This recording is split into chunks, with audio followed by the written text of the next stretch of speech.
Yep. All right. So, like I was talking about the new version here, that the system, D&D 0.99, I think it is, just came out earlier today. So there could be issues with it. I already found one that I can't get the FX Master to load, but it looks like. So, are you guys seeing the birds on the world map? Mm-hmm.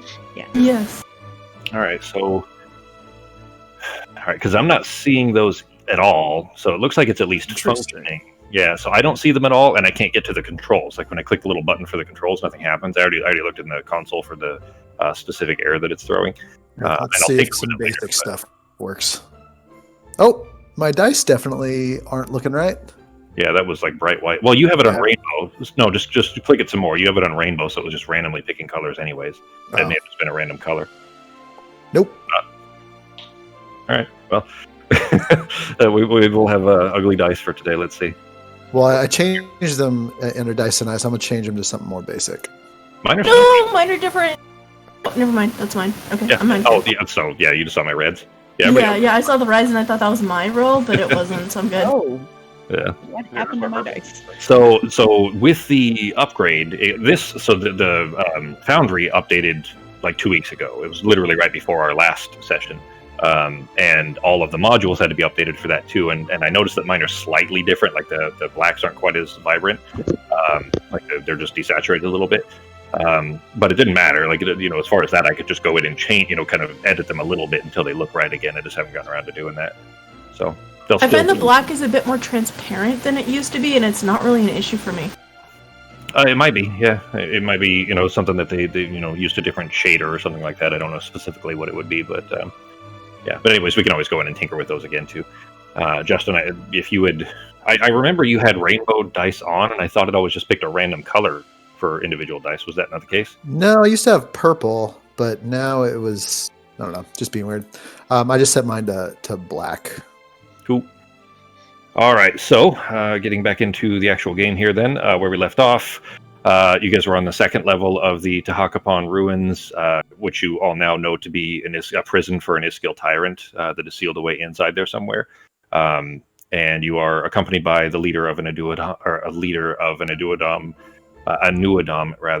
squad named Ekrid, preparing to stalk a spirit while it's searching for one of the keys that open these seals that lock the tyrant in, specifically because the spirit is, as the impression that you've gotten from what little Sarah was able to gather from comprehend languages, is that he's trying to make sure the tyrant does not have the Wood Sage's chorus to resurrect itself. All right, let me move us over to that. Was he speaking something other than common? I'm going to refresh. Yeah. He's not speaking common at all. He's the language isn't even close. In fact, it's so different that you're getting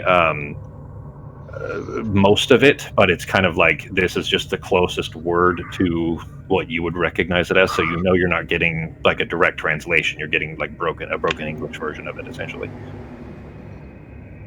Does that make sense? Yeah, because I knew the ghost wasn't speaking common, but I didn't know. Oh, I'm sorry. Yes, that's the ghost is who I was talking about. Were you talking about Ekrid? Oh, sorry. Yeah, I thought you were talking about Ekrid. He was speaking in Vindian, in common. And Pogo, since he now knows that he has magic ADD, he is going to spend the entire time until anything critical happens. He's going to spend it hiding behind Norok, using his halfling stealthness. Okay. And so that's just where I'm going to be, kind of realizing that I cannot make myself invisible. Not reliably, anyway. Yeah. Yeah. So I am magically impotent, if you will. I'll go ahead and give you a basic idea of how that works. Is that you saw it when you casted the spell, and then 6 seconds later it failed. Anytime you are concentrating, you'll have to roll. And if you don't roll high enough, which you rolled like a 40, and you have to beat a 75, lose concentration. So, all right. So here we are, still in the ruins. Ekrid in the front, standing perfectly still, bow drawn, pointed in the direction of the spirit in the distance there. One of the lighting things I was talking about, you see that kind of weird glow that's around him. That's one of the lighting things they added that I kind of like. That I'll also probably have to tinker with some more. Oh, one other thing, they built in a couple of the different modules. They built them into core, so you don't have to use the modules for them anymore. And the main one is called Deselect, And what it is that if you guys are struggling, like if you're trying to click off of yourself and it won't, click off, you need to go into the settings to change it. So I'm going to go ahead and walk everybody through that now, so that you can have the functionality back to the way that it was. I like it. That every individual has to set. So you can turn it off or on however you prefer. But to set it back to the way that it was, you go up to the gear in the top right corner, then go to configure settings, and then go to core settings. And then near the bottom of that, you're going to see, or at least a little over halfway down, you're going to see a checkbox that says left click to release objects. So check that. Becky, you want to go ahead and set the maximum frame rate to 30. That's just below that as well.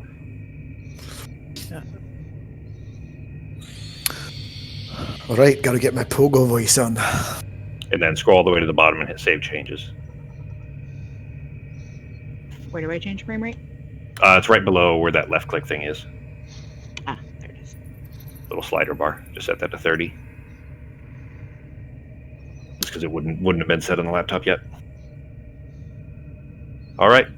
So that's where we left off. You are all standing at the end of the hallway here in these kind of gargantuan 20, 25 foot wide hallways, right in front of this grouping of statues, with the mural of the tyrant being surrounded by other Iskil on the ground.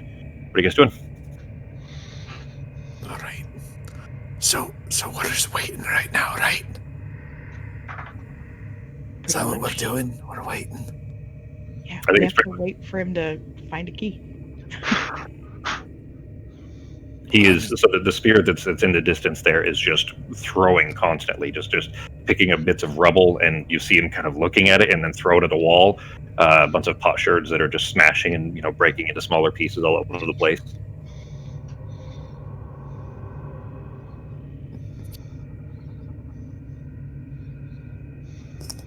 This is riveting on television. Alright, it won't let me change the frame rate down past 40. That's fine. I mean, it's odd that it would stop at any point, but it doesn't need to be at any set number. Just the lower that is, the probably easier it would be for you. And it doesn't really you're not going to see much benefit to it being above 30, but it doesn't matter. It doesn't hurt anything otherwise. It's just, helps performance is all. Okay. Ackwood's still just standing there, bow trained on the spirit, on the doorway back there. That doorway's open, obviously. Yeah, I'm gonna put my bow on it too. Okay. And I'm going to ready my huge. You're thinking of just mock this spirit? Mm-hmm. Okay. I'm going to message him and ask him if there's any spell he knows of that would allow us to see the key, or if it literally just has to be this creature.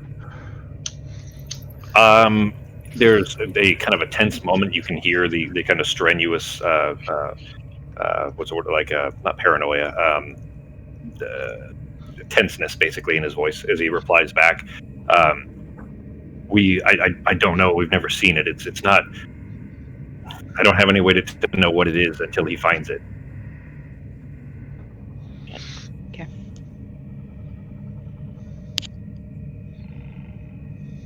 Nobody doing anything else? Just standing there waiting? I will ready Toll the Dead. Okay. Ben? I'm just kind of taking a peek behind since they're all looking that way. And Justin and I, are taking a peek behind to make sure nothing comes up behind us. So. Okay. Pogo grasping onto the back of one of the He's holding onto my leg and putting both of his feet on my foot, so that way I just have to walk with him. He doesn't even have to walk, Yeah. like a little kid. Holding onto your leg. Climbing on your boot because he's on the back. Yeah. All I've got to do is ready my voice, so I'm prepared. I'm probably faster this way too. Well, he could move 40 feet around. You can only move 25, so although carrying you, he should probably be a little bit slow. I'm also going to say, if he starts running at anything, I'm going to immediately dive off. Okay.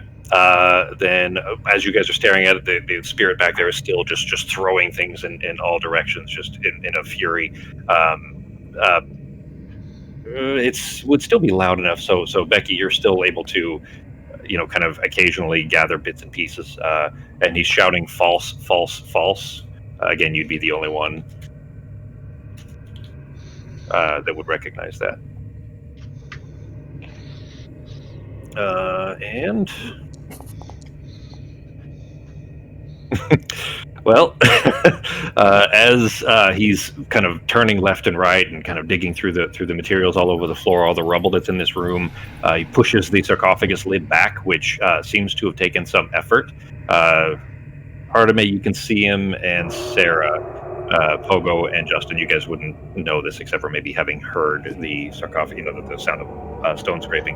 But he kind of looks on the sarcophagus, doesn't appear to see what he's looking for, turns over his left shoulder looking down, and he is a very large, saurian kind of hunched over shape, like this big hunchback, and then this kind of bony, almost horse-like skull protruding out from under this cowl. But he's looking down back at his feet, kind of in the same area that he's already searched. But as he looks down, he kind of stops for a moment, and you see his head, like the rest of the body is still, and then the head just kind of turns in your direction and looks at you.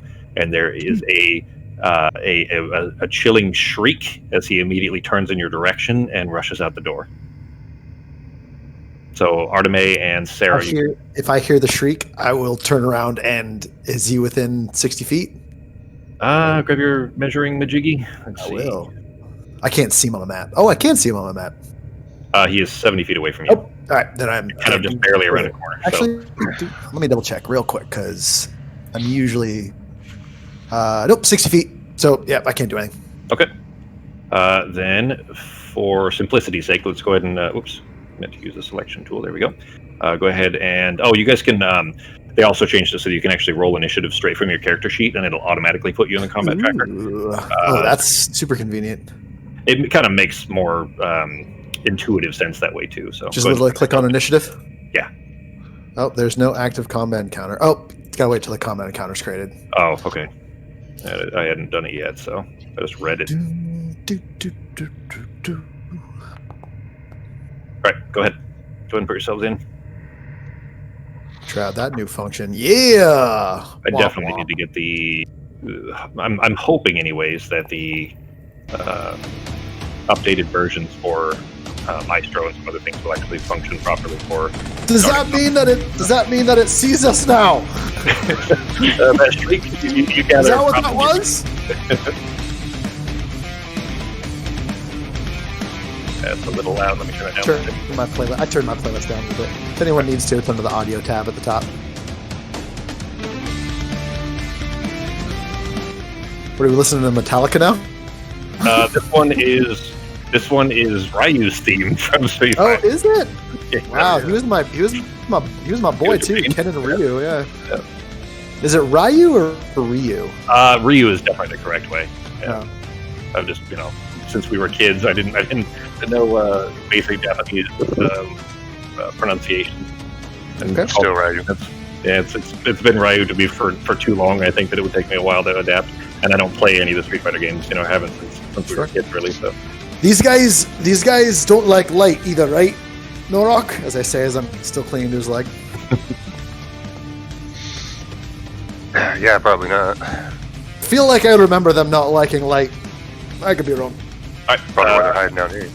you guys can go ahead and release the things you had held, except for Norok. You didn't have anything ready that would be close enough. Same for Pogo, Arteme, and I didn't. Yeah. Yeah, I had my bow ready. Yep. Go ahead and take your shot. I would say that he was not aware in time. So if you released the shot when he was still kind of looking over his shoulder, then you would have advantage. So go ahead and click advantage, or hold down shift when you click the bow attack, Fox, and then we'll see if it actually rolls the 3 for you like it should. What was that, Becky? Oh, no, I was going to say it needed to do the wisdom save, but it rolled it, so. Yeah, I said it rolled. I'm not positive necrotic damage does anything against ghosts. If that's what it is. Well, we'll find out here in a moment, won't we? Oh, shit. Which is funny because Toll the Dead sounds like it would be against ghosts, but I think it's like the opposite. It's specifically that if something's already injured, it does extra damage. It kind of hastens them to the grave. But yeah, you release Toll the Dead. He doesn't seem to react to it at all until an arrow goes flying through him over your right shoulder. Are you on the broom, Becky, or are you on the ground? Yeah, I was on the broom. Okay. Then you see one go flying right past you just as Ekrid releases his at the same time. Both, actually, sorry, I haven't taken his shot yet. Good job, Artemis. Yeah. Yeah, I mean, she actually rolled decently for all three, but the top one was a natural 20, so she's getting great on this. Ekrid's arrow passes through him, through the creature, and just breaks into the wall in the room behind, while Artemis passes through the flesh and seems to slow slightly as it disperses. For 14 damage. Not bad for an arrow. Yep. Yeah, good hit. All right. Then for the actual round, that was just you guys kind of releasing your readied abilities. Ekrid jumps around to the corner here, dodges, prepares to fire another arrow, and then jumps behind the statue there. And he gets a natural 20. So what are we doing now, Norak? Do you understand? Are we just killing these ghost things now? Is that just our game plan? Yeah, they find stuff for us and then we kill them and take it. Yeah, it seems simple. Are you saying that loud enough for anybody to hear? I'm just talking to Norak. I'm just talking to Pogo. Like, I mean, I'm not trying to be super quiet, but I'm not yelling or anything. It's so hard I can probably hear it, I'm guessing, But Alright, then it is your turn, G. With a Pogo strapped to your leg. Yep. So we are going to move ourselves over here. It's the sounds are coming from this way, right? From behind you when I was turning around. Well, you saw where the spirit was, so you. Yeah. Okay. Yeah. There's a bluish glow coming from the direction of the room, so it'd be hard to miss. And as soon as I see that we're getting close, can I use my reaction to just toss off of his leg? I wouldn't even say that's reaction. Oh. Yeah, you can just jump I'm gonna off. let go right about here. Okay, I'm going to see if I can throw Vulcan at him. Okay. So how do I change my attack to ranged instead of two-handed or whatever, like you can do on Fantasy Grounds? In this case, you don't. You'll just roll the attack, and then it's still a free action for it to return to you as long as you don't lose it or something. Okay, incoming attack. Okay. I'm not sure why that rolled twice. The second one was the damage. The second one was the d12. Oh, okay. It rolled normally. It rolled like it was supposed to. 24 definitely hits you. As Pogo hops off of your leg, you kind of stomp with that one. He keeps putting all of your weight behind the throw, throwing Vulcan end over end. It passes through him and immediately returns back. Doesn't it do? Assuming you're pulling it back, doesn't it do electric damage on the way back or something? Yeah, if it hits, then it also does electric damage too. I think it's an extra D4, I think it was. Well, let me tell you, damage. it's in the item. So click, actually here. I'll have to fix that so that it expands. But you can go ahead and read it while I'm doing that, G. Yeah. How it works for a throw. Is anybody getting else more like garbled static than anything else? A little bit.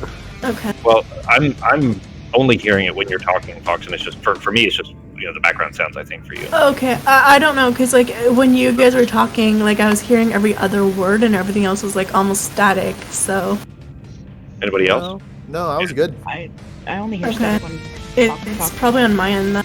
Yeah, it sounds fine to me, Fox. I think at least since you've joined, anyways, today, it's just been that background noise when you're talking from that mic thing on your desk or whatever.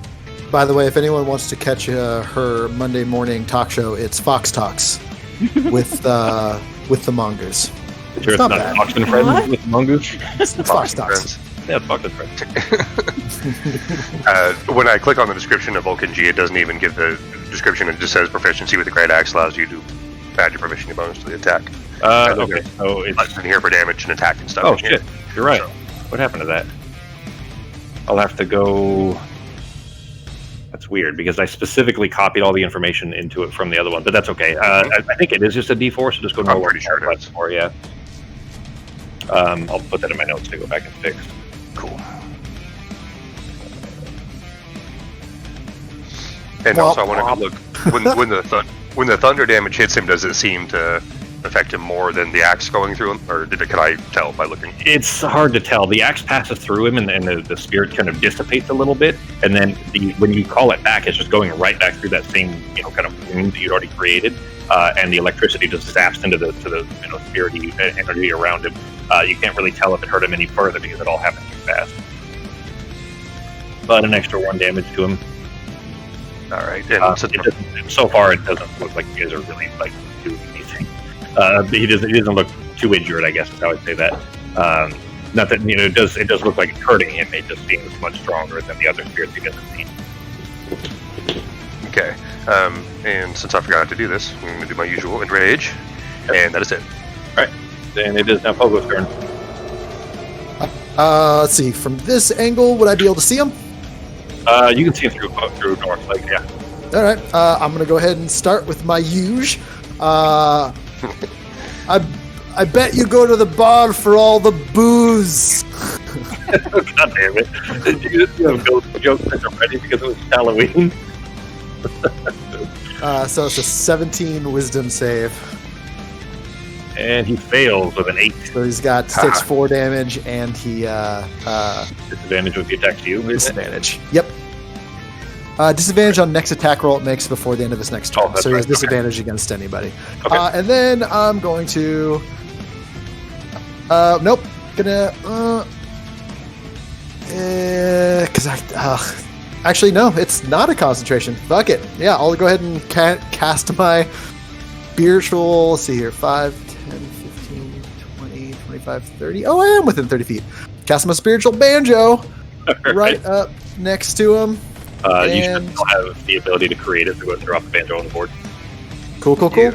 Let me go ahead and look under the actors and player characters stuff and spiritual banjo. Hard to tell where he starts and where. So he's actually basically at the middle of that. That you see that glowy, So around. like where I put it. Twisting is him. Yeah, that's fine. Yeah, Okay. that's right. Yeah, because there's a lot of blue. Yeah, I was actually looking at that, trying to edit it a little bit to be more obvious, but I wasn't. Just basically, I just spent the time on it. I should have spent more to make it look right. But So, oops, why am I still on target? Anyway, so yeah, I guess my spiritual banjo gets an attack too. So let's see here. Did that roll for it when I clicked on it? Yep. Oh, but yeah. so lame. Yeah. And with my movements, I'm gonna go ahead and let's see, 5, 10. I'm just gonna go right about there, and I would also like to kind of put my back against the wall and keep an eye on both directions, Okay. just to see. Then that way I can keep cutting words as my reaction if I need to within range of everyone else. All right. And that'll be it for moi. Stupid banjo missing. It is Sarah's turn. Right. He is still shrieking. A few arrows went through him. An axe went through him. Banjo appeared and just dispersed. It didn't seem to have touched him. What are you doing? It's the ghost of a hair metal band, guys. It does look like a Finnish monster, which is, most death metal. I would say some of the best death metal comes out of Finland and the Netherlands, anyways. Right, so I'm gonna bring up Shan. Okay. Go ahead and drop her on. I just drag it on, right? Just grab the actor and drop her on the table. There you go. So behind her. Okay. Yeah. Shadow. And then I'm going to. Because Sarah now feels like an idiot for using Toll the Dead on a ghost. I'm going to use Chill Touch. Hey, at least we know it's a ghost now. Or not. No, that before. Pogo should have I known. wasn't even. I mean, we had our assumptions, but it was like, how many times do you see a ghost just flapping around in a room, tossing things around? Have you not seen Ghostbusters? There was a lot of ghosts tossing shit around in that.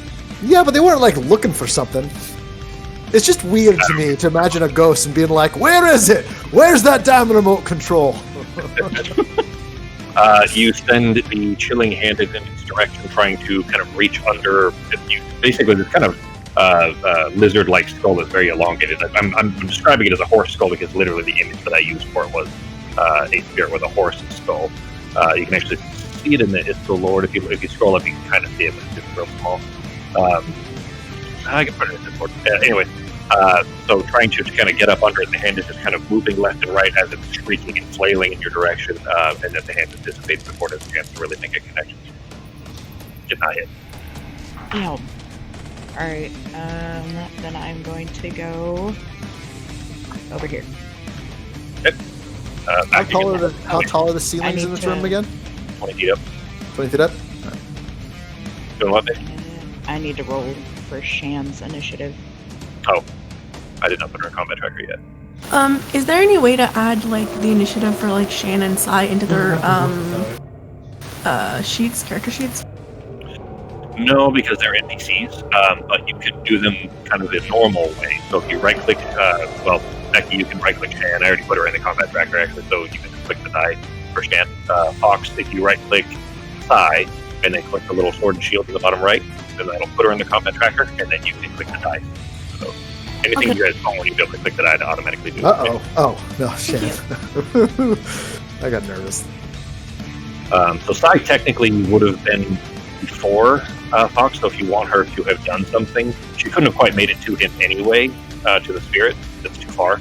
But, No, she would stay back here for now, because it's an unknown. Okay. Alright, then it is your... you summoned Shin and tried Chill Touch. Any further movement or anything, Sarah? No, I'm gonna... Well, yeah, no, I'm gonna stay right there. Okay. Floating against the wall? Yeah. Just kind of keeping an eye on him. Okay. I'm going to turn you to face him then. Yeah. Okay, do it right. There we go. Alright, then it is Artemis' turn. Okay, I'm gonna use Ice Knife. Okay. Norak is kind of blocking your view now. I'm gonna move up first then. Okay. Remember, guys, clump together. Okay, go ahead and cast your Ice Knife.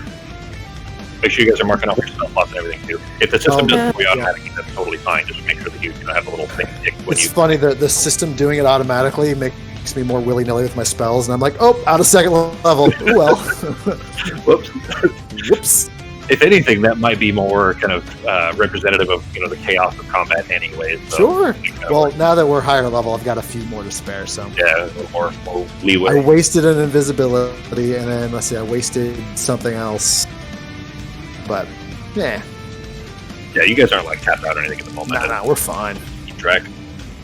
All right, go ahead and click the. Did you click it already? I didn't see the cast show up.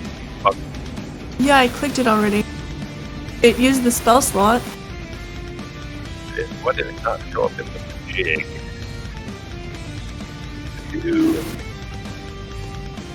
Like I said, there might still be,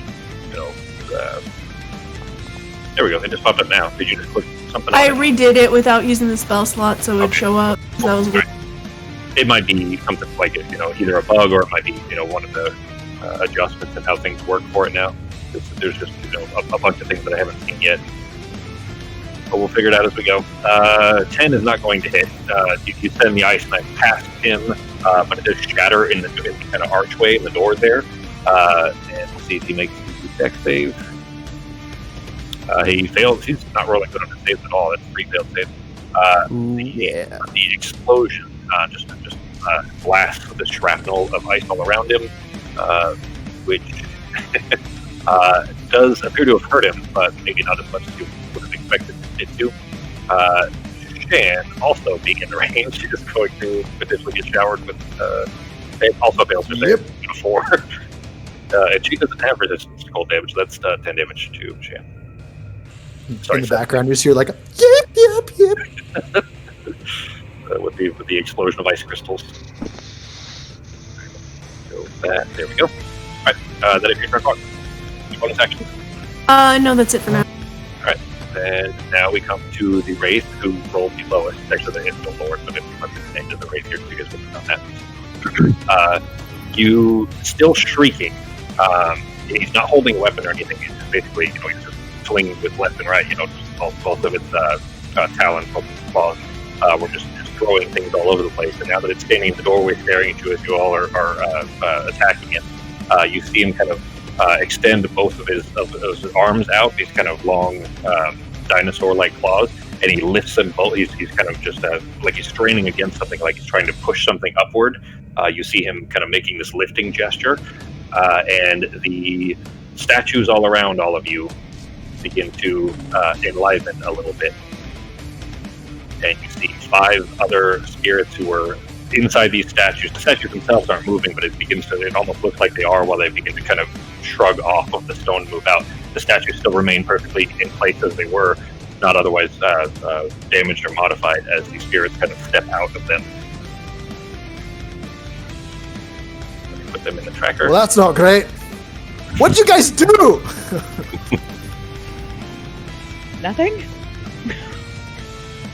And then, as soon as he's done that, you see him move up through the ceiling, like he's lifting up and levitating, and he begins to kind of facing upwards, fly up through the ceiling, and he's gone. Well, Now let me roll initiatives for everybody. All your new friends. yay, friends. And we come back around to Shan. This is a little bit tricky here because Shan can still she's intangible enough that she can still go through to try to follow him, since she's just made of shadow. So she would pretty much have to, right? I think she would, until she dies or it dies. Yeah, she can't do anything else, right? Yeah, she just goes after the creature. Okay. Then you see this coalescing of shadows up through the ceiling, following after. And now Shan is gone. Yep. All right, then we come to one of the skill in the group here. Wait till her next turn. She's got a speed of 50. That might be interesting. I won't say why, but that could be interesting. All right, the Iskill, who was in the kind of centermost statue there, having stepped out of it, immediately steps forward, and you see both of its clawed hands kind of, it reaches one out, and then you see the spiritual hand extend into this long, long sword-sized spiritual blade, and then it does the same with the left hand as it goes charging towards Norok. I actually didn't expect Norok to be near the front, so I was hoping to get a couple of good swings in at somebody else. Out of curiosity, because remember, that other guy's first attack still has disadvantage if that comes into play against Shan. If you need to do some outside random rolls. All right. But it's only until its next turn or until your next turn. Oh wait, nope, you're right. Just isn't this a? Let me check. Throw back up to Fine Vicious Mockery. There it is. Oh yeah, no, you're good. It just on his next turn, so that's gone. Until its next turn, yeah. So it's gone. yeah. So it Doesn't matter. yeah, it would have fallen off right when you had his turn and moved through the floor, or through the ceiling rather. All right. The warrior with 2 of these spectral blades is charging at Norok to make this flurry of swings at him for a 15 and a 30. 15. Yeah, one of those will hit. I think your AC is 16. Yeah. Yeah. All right, well, the max damage one was the 15. It does not hit, but the second one, as he's kind of you just knock it away with Vulcan, which you actually feel a physical impact of, surprisingly, because your weapon is magical enough to knock it away. But the second Someone give that man some mage armor. I wish I had that. AC of 16 is not bad. Yeah, but mage armor, he doesn't wear any armor, does he? Well, mage armor would be 13 plus his, I think, Dex mod or whatever it is. So it ends up being either the same or possibly less. Oh, never mind. Yeah. So, it's just his armor, I think, is Dex. What am I thinking of? Something like that. Shield. That's like, yeah, the shield as well. Anyway, so you deflect one of them, but with the kind of distraction of your axe being too heavy and knocking the first blade away, the other one he jabbed you square in the gut with it, feeling this kind of cold freezing of the skin where it hits, and feeling the life force kind of drawing back through the blade towards the creature. Then it's a great turn. The next race here, stepping out of the statue to the south down there, around the corner, is going to fire off bolts of electricity at Ekrid. Well, he would have had sensitivity went behind the statue, so we'd have half cover, so one of them will hit. Half cover is -2 or -5, Justin? Half cover minus. I think it's either 2 or 5. I think it's -2. The 2 Mobile is both of them for now anyway, so one of them definitely hits for with the black bolt of electricity that Yeah, impacts. half cover is +2. Okay. So they want to do that. All right. Then the next race here is going to.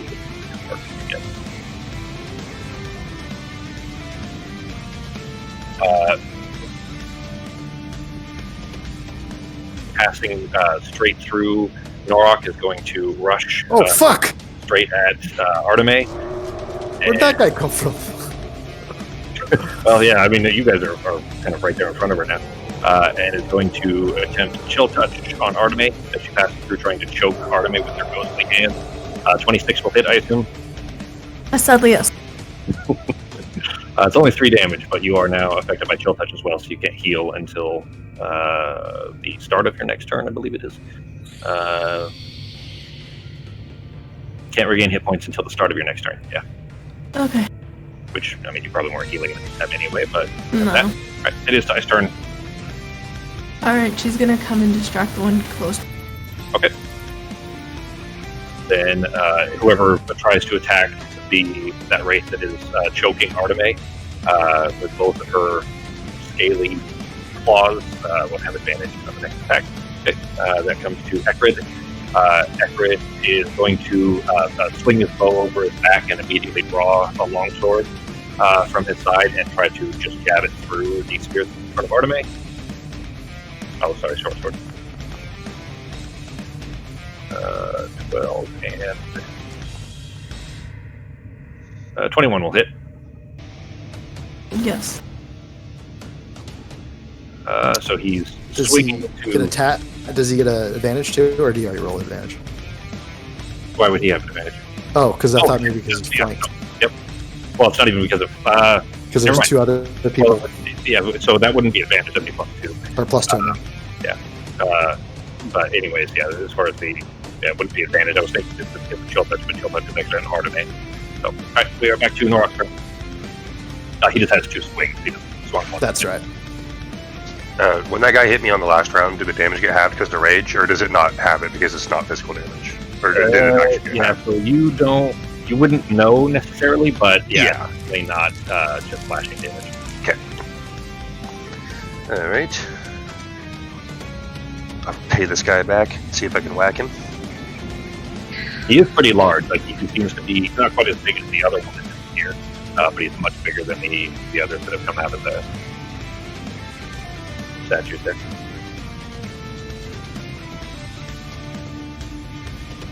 Reckless and Great Weapon Master? Yep.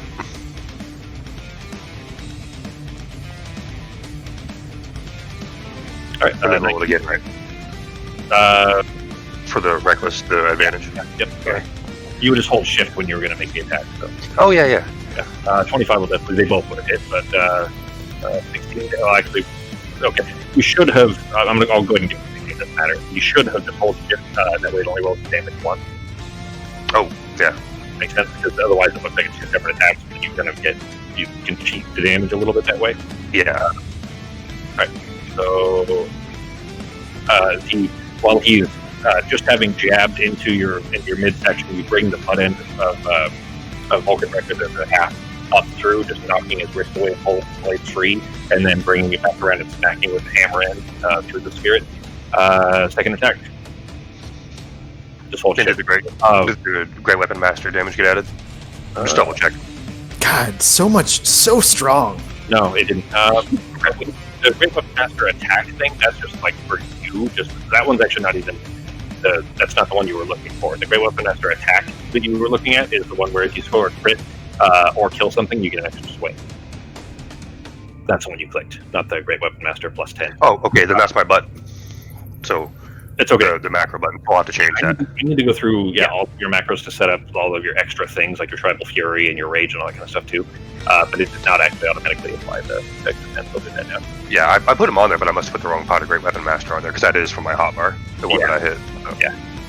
Okay. He's not quite bloodied yet, or obviously he's the spirit, but I mean, that cleave after knocking him away and then bringing the axe down through him did a good chunk of damage. Second attack. Okay. Try to hit him again. Yeah, and I'm going to try to use Great Weapon again. So it's on my is the thing on my character sheet. Will that work to make it work right?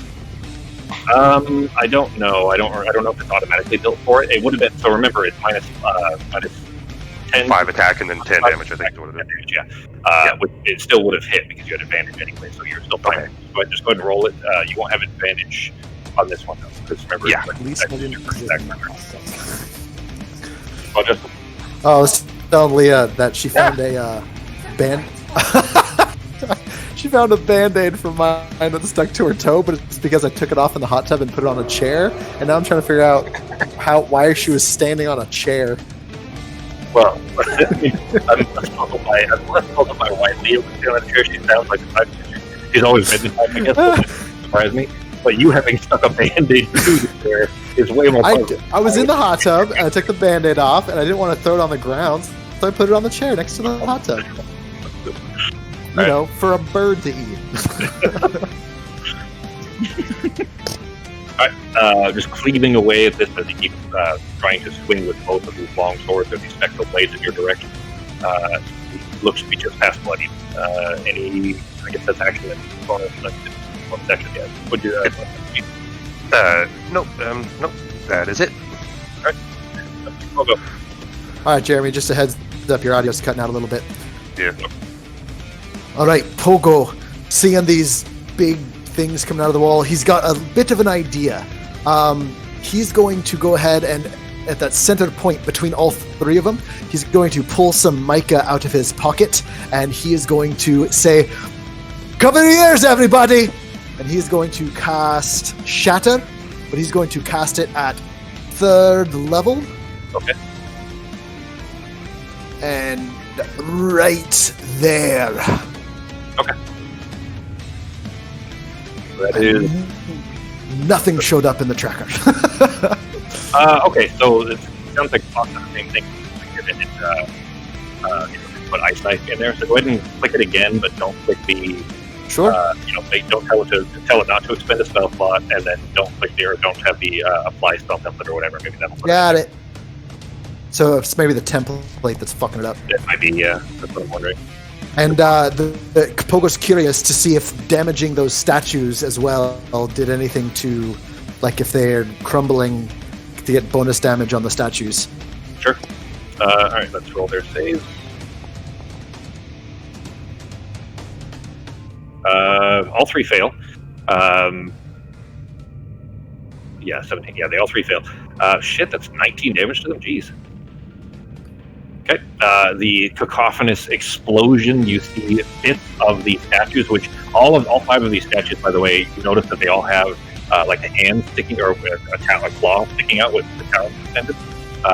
They're bird claws, right? So they've got 3 talons on the top and 1 on the bottom, like a bird. Everybody understand what I'm talking about? Yes. So, anyways, so the shatter just blasts bits of stone off of these ancient, like impossibly ancient relics that Pogo is just hell-bent on destroying every ancient relic that he possibly can. Old things are stupid. New things are better. Blast bits of them away. They definitely all shriek and are dispersed and blown away by the explosion, just kind of dissipated into mist, and then kind of begin to coalesce again. They definitely look pretty injured by it. You don't really feel like they were any further injured by the statue. All right, and then my bonus action, I'm moving my banjo, 5, 10, 15. Is the one in front of Norak still alive? Barely. I've got you, buddy! And I'm going to go ahead and use my spiritual banjo to attack him and cast spell anyways. I think that's how it works. Okay, hold on. Let me do it again. Then... Pew! All right. 13 will not hit. Okay. But nice attempt with the banjo trying to swing at the spirit behind him. The banjo swings through the empty space where the spirit had been as it's still coalescing together. Apparently not solidified enough for it to have injured it. Is that it, your turn? I would like to turn this way and walk down this hall 15 more feet and then again put my back against the wall, okay. Keep an eye on the stairs because I'm scared of that other big thing that went away. He went up, not down. I know, but I'm now still terrified. Alright, good luck with all that. So I should have had you do this earlier, Becky, because Fan did have her turn and did chase after him, and with 50 feet would have been able to connect with him in time. The Lord that was getting away is the Lord. So she would have had an opportunity to or not an opportunity attack, but an opportunity to attack, if that makes sense. So if you want to go and roll an attack for her, it could potentially have an impact, I guess. Get some bonus ceiling action. Nope. That was an 8, though, unfortunately. Oh, wait. Well, I don't know if it works on can knock a ghost prone. No, you guys noticed that earlier. Yeah, that's right. Just kind of like, it's like a goo or it doesn't really do much. Yeah. I'll be right back. Okay. Then we are to this Ray's turn. Which one is she? There. Okay. She is also going to fly through, seeing Ekrid already impacted or being engaged. And Arteme is going to fly straight through at Sarah.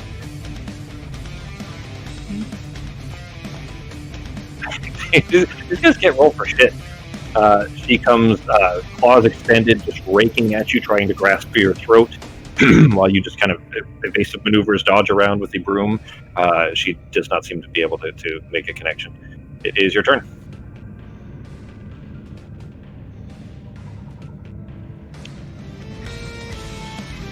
Okay. Sarah's turn. Yeah, that's her. Becky. Yeah, let's just... Shit. Alright, chill touch. Because they keep both of you trying to claw at each other. It's like a cat fight, like a girl fight. Is that sexist? You guys both trying to slap at each other with your tail touch? Nobody wants to for me. And then... That sounds good, buddy. That'll definitely hit though. So 5 damage as you send the grasping claw around her throat and kind of forcing her back so she can't reach you. With the she, on her turn would still be able to, but anyways, people keeping her from trying to flail at you. She is also not able to heal, of course, in the meantime. Yeah, I'm also going to bonus action Misty Step. Okay.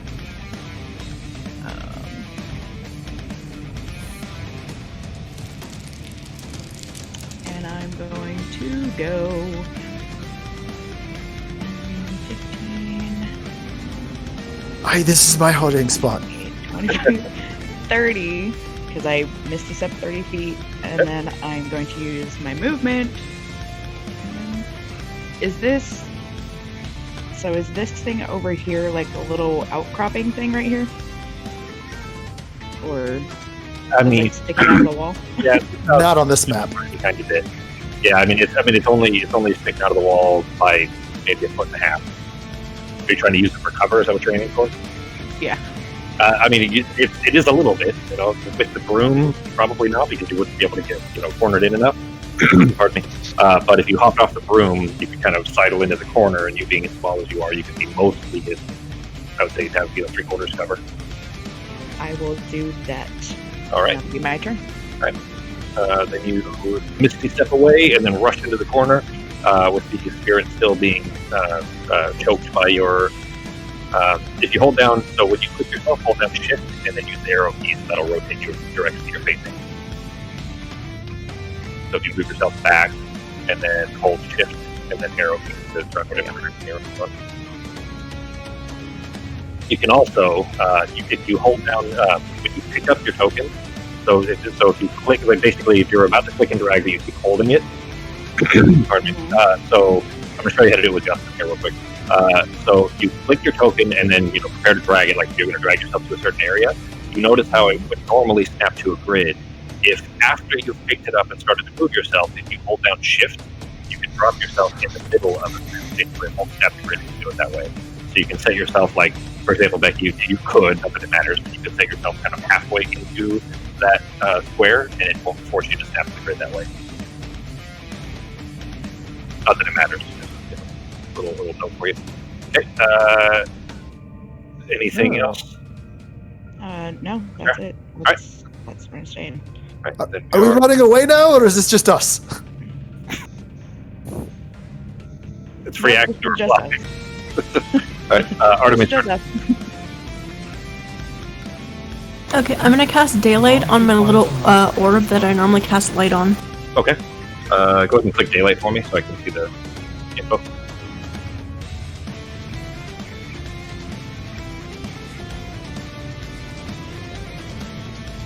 There you go. Okay.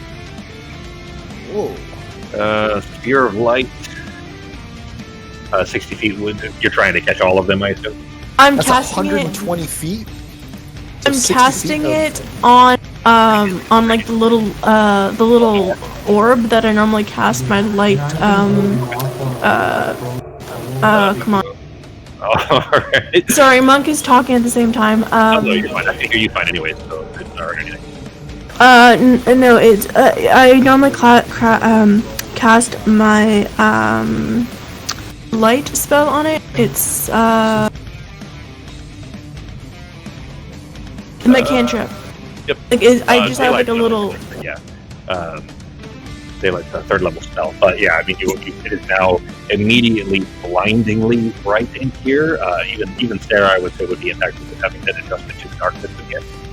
But there is an immediate shriek from all of the spirits in range as they recoil away and kind of shrink down a little bit. They seem extremely discomforted by the presence of such bright light here. Hey, maybe you start with that next time. So you squint and try to recover from that. Any bonus action talk? No. Okay. I'm gonna go ahead and remove the spear just because of the area because it's so huge. I actually there's a convenient way to do this, but I just haven't messed with it for how it works yet. But you can actually put a light object on someone and have it automatically follow them like permanently. So I'm just, if it's about the right size, I'm just going to drop it on you for now, Fox. Well, yeah, that's what I'm saying. I put it on me. Like, yeah. I normally have an orb, so I put it on an object because I can.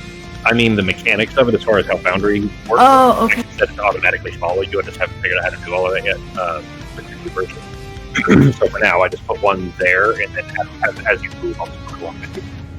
Okay. Okay.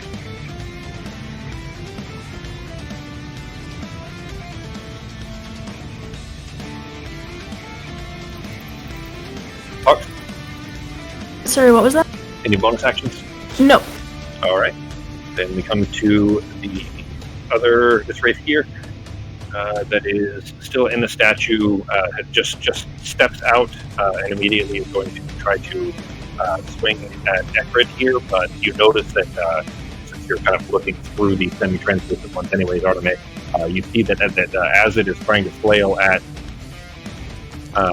Ekrid, you haven't seen this specific kind yet. Actually, sorry, it'd be a disadvantage because of the daylight,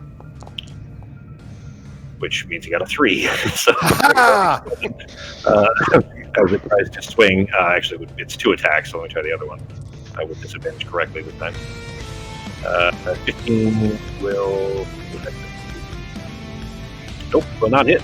So it is trying to flail at Ekrid, but just keeps kind of recoiling from the brightness of the light, and it's just right of 10 feet away from him in Artemis' hand.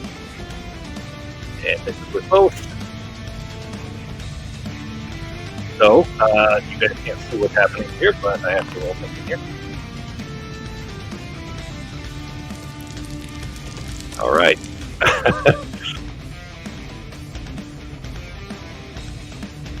Oh, here, we can reveal that. Do you right-click it? Yeah, there you go. Because the actor's hidden, it automatically hit the dice roll. All right. Now we are back to Shan. So, Becky, go ahead and take an attack with Shan if you want. By the way, I'm picturing this giant ghost like floating through ceilings and walls, and this big dog just ripping at its heels. Like, what is happening? I mean, pretty much. These floors, those stairs are really long. Like, remember this place. The scale of this place is not intended for creatures of your size, or very large saurian creatures, right? Like raptor style, small T-Rexes essentially. so it's a big place. The space between the floors is very large. Shan is literally attacking a ghost in the middle of rock and mud and dirt. Like, it's not an open room or something like that. But anyways, with the natural 20, that's a pretty good hit, especially with a crit. This might be Shan's actual best thing because And no one gets. we're not getting attacked, and Shan might die. But I mean, yeah, Kills it off, that'd be just awesome. doing some jobs, man. Yeah, watch it just die in like a wall and be like, all right, so now what? And that's where the artifact is, it's stuck inside All the right, wall. we got to find a book to learn how to speak ghosts and talk to one of these other fuckers. So I'm going to say this is definitely going to be a disadvantage. Part of me,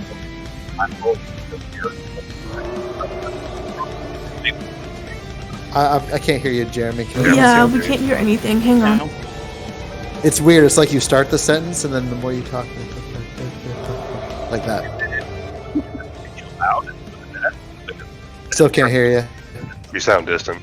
You sound very distant. is going on. I didn't change anything over here. Is it like a loose plug? It's all. I mean, it's just. Oh, That's better. Yeah, I'm not changing anything, and Discord isn't showing that it's it's not turning red or anything like that. It's still green. And the headset could be dying. So is it better now? Yep, fine now. Yeah, it's better now. It just wasn't then. It was weird. Okay. Well, I turned the music down a little bit more, so hopefully that'll, it's not too loud too. Because depending on the audio balance, sometimes if the sounds are too loud, then the mix will get messed up and it'll like diminish the voice instead. Anyway, so for the only ones that could potentially have heard this, anyways, would be Arteme and Norok. Norok, you're going to roll up with disadvantage. Arteme, you would be rolling with disadvantage, but because of your Elven perception, it'll be a flat roll for you. So perception checks from Norok and Arteme, Norok at disadvantage. All right. Well, I have my shield that gives me advantage. So do I just flat roll, or do I still get disadvantage? That shield is specifically for vision. This is a hearing thing, right? Got it. So This is what's funny. Like, I've got good because I don't make any sounds when I walk, and I can make myself invisible. But these fucking things that can smell me, bastards. it's funny too because I think by default the majority of the D&D systems are built around kind of just a general version of perception. It's not. There are very few things that split things into the different actual perceptions, different senses, sight and smell and touch and so on. The only time that ever really been separated that I see semi-regularly is certain animals that have keen hearing or smell, and that's about it. Whereas for players, it's just basically perception, and it's just this umbrella that automatically covers everything. Whereas, somebody will have better vision than another, whereas their smell might, their vision might suck, but they can, they have a good sense of smell, things like that. Which makes sense, of course, because they try to keep it, relatively simple for everyone, whereas those things should probably be broken up. But anyways, in this case, both of you rolled high enough. Ben dropped a natural 20 and still got an 18.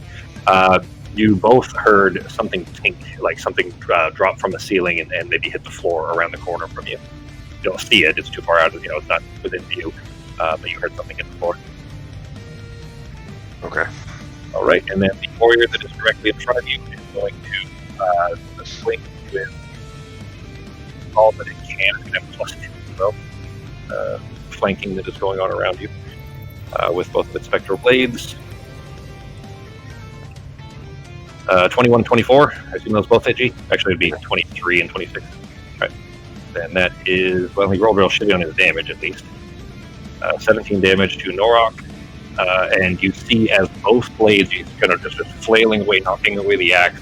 And then as soon as he gets a clear shot, just drops both blades down and just jabs them into your chest, both at the same time. And as the blades sink in, you feel life force kind of being drawn out through them and up the blades, and you see the spear begin to solidify a little bit more. That would be... That's a pretty good heal. There we go. I had to do quick math there. All right, and that is it for his turn. The next wraith is going back here. There's not much else for him to go for. He's going to come up around. He's going to pass through Norok actually and be floating over Sai. So just for simplicity's sake, Fox, I'm going to move Sai over one. Okay. Still in the same square. Out of curiosity, do they have disadvantage on attacks being in the light or no? Oh yeah. Shit. Yes, they do. Thanks. so yeah, they have a disadvantage because of the daylight. So let me re-roll those 2 attacks. I feel like I should use one of my Bardic Inspirations for that. Don't worry, they can barely hit ya. Well, they would still hit. Darn it. yeah. Well, here's the good news, though. Actually, is you see what those damage rolls were. Those were both max damage, so it's better. Still would have hit, but better that the other ones hit instead of these. They have a really high attack bonus. Yeah. But the other one that passed through Norok is going to just rake at Norok's back with its claws. Jerks. Well, he's still at disadvantage as well, so that won't hit anyway, so it doesn't matter. So first attack does not hit, and then second one also does not hit. The one that passes through you just keeps trying to rake through your back, but is finding no impact. This wraith here, the one that was trying to choke Arteme, well, was successfully doing so, is going to, holding both hands, reaching both hands just square around Arteme's shoulders, is going to send 2 Eldritch Blasts through, still at disadvantage. 16, that still hits, right, Fox? AC my AC is 16. Yep. All right, so that one will hit. And then the second one, still with disadvantage. So if it's your AC exactly or above, they'll hit. Yeah. Yes. Yeah. Oh, okay. Yep. And another 8 to Arteme as these bolts of black electrical energy course through you. Let's see. You're not holding. Yeah, daylight's not concentration. No concentration. No, it's not. That's why I chose it. Yeah. It was definitely good for in here. That could make a big difference here. These guys are all pretty injured, but you have to be able to finish them off. So, Sai's turn. She'll just keep distracting the one Finish him off, beside Sai. me. All right. Ekrid's turn. He is going to keep wailing on this one that's in front of Artem. Actually, the other one is attacking him now, so he's going to spin in place and try to attack it.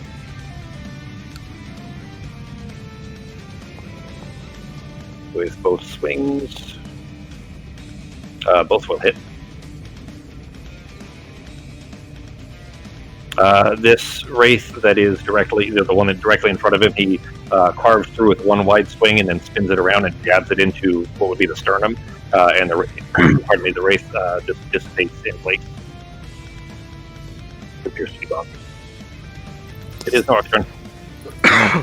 Okay. The Great Weapon Master on my character sheet under my active abilities is the one that talks about the crit and the extra attack. So we'd have to change that to where I can change my macro, to have the... Yeah, I'll build a macro for you, but we'll do it for you. Okay. Yeah. Oh, and then also, just to double check, was my rage damage applied on my previous attacks, or is it working like it should? That macro should be If you're working. curious, if you click on the damage on the little, tracker, it'll tell you what it added up, and you can see what's added onto it. So, okay. So if you click on which was damage. Like on Ekrid, it's 1d6 plus 4, for example. Yeah, Okay. It did apply to you. It's so 1d12 plus 4, which is your strength modifier, plus 3, which is your rage. Cool. Thank That you. was the last one you got. So, Okay. I'm gonna see if I can finish off this stupid warrior bastard I'm still well, fighting. he did heal himself quite a bit, so he was almost dead. Like the thunder wave that or shatter rather that Pogo used almost killed him, but he was able to heal himself by attacking you. Okay. And I am going to use my great weapon and reckless, so roll. That should have been advantage, I hope. Yep. 23 will definitely still hit, so 18 damage to him. Roll. He's almost dead again. Okay, and then I'm not going to use great weapon this time. I'm just going to do a regular attack for my second one. Okay. So here's the thing. You know what? Actually, it doesn't matter. It doesn't matter. He would have had advantage against hitting you because you did reckless anyways. Remember? So even though daylight was up, it would have been a flat roll. Not a No, you're right. because he would have had advantage because you were reckless and disadvantage because of daylight, making it a flat roll. But the flat roll still hit, so it doesn't matter. Okay. Did that roll, or did I? The second attack roll? No. Roll? Yeah. Okay. I didn't hit her or nothing. There we go. And a 19 will also hit. You cleave one wide swath, and as it's beginning to recoalesce, you just hold your attack for a moment, just long enough for it to come back together, and then send the axe through its face, cleaving it in half, and it dissipates and it doesn't come back together this time. Bonus actions? Nope. Actually, that is it. I'm just gonna turn around so I can see the guy behind me, and that's it. I was trying to hit you in the back. Yeah. Then we come to Pogo. You guys look like you're doing okay out there. I'm gonna use my bonus action first to move past, just float past Ekrid, and go ahead and attack this Iskal Wraith to the north of Arteme. Okay. That one does look pretty rough. Oh, you're moving your banjo? Yep. Okay. But two. See if it hits. Nope. It hasn't hit anything. Oh. Ah. You know what? You're worthless, Banjo. I'm gonna go ahead and turn, and I'm gonna look at this wraith. I'm gonna be like, all right. And I'm gonna cast. I'm gonna bring my hands up, and I'm gonna cast Guiding Bolt. We'll risk it at level 1. Motherfucker! What a waste. Oh, actually, that one has an AC, so still hits. Oh, okay. Does this do anything? Are they weak to radiant damage too, or does that not matter? They are immune to poison and necrotic, and no vulnerabilities. Cool. Immunities, but no vulnerabilities. Pew pew pew. Okay. That's actually 16 damage. You roll max damage on it. That's also enough. You send the bolt of radiant energy in her direction, and it explodes in place, and just with this kind of bright explosion of light. And when the light kind of comes back down from the eruption, there's just nothing left. Guys. All right. We'll go And then that's it. Just keep him over there if you don't mind. Okay, ducking back against the wall. Yep. And end of my turn. All right, then it is Sarah's turn. Alrighty then. We are going to float out here. You jumping back on the broom? Yeah, I'm gonna get back on the broom. Okay.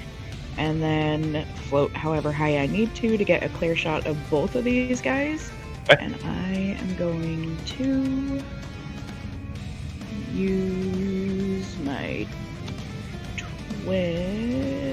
twin meta magic and hit both of them with Chaos Bolt. Okay. Go ahead It and uses 2 of my sorcery points. go ahead and make the attack roll. I guess both attack rolls because it would be 2 individuals, right? Yeah, why does it keep saying that it's using 2 slots for a first level spell? Where are you seeing that? It says cast at level, first level, 2 slots. Oh no, the 2 slots is how many you have remaining, Yeah. Oh, never Yeah. mind. Okay. and now you have 1. It took 1. Oh, god damn it.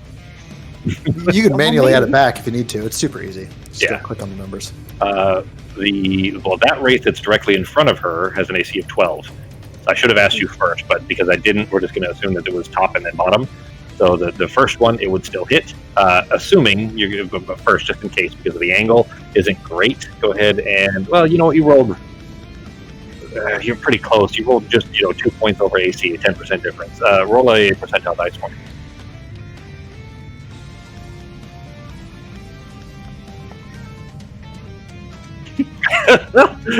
Wow. It's really going to be anything under a 25, so not a high chance, but only 1 point of damage of splash, I would say, as you send the bolt of chaos. Which damage type are you doing? You got 6 and 8. 6 and 8. Yeah, so it's poison or thunder. Thunder. Why not? You don't want to try poison? No. Sure. Yeah, let's try not to poison the ghosts.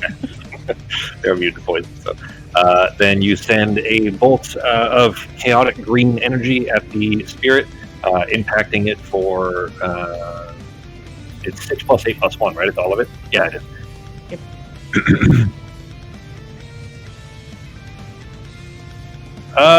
Doing significant damage to her, but she was almost full health, I think, right before that.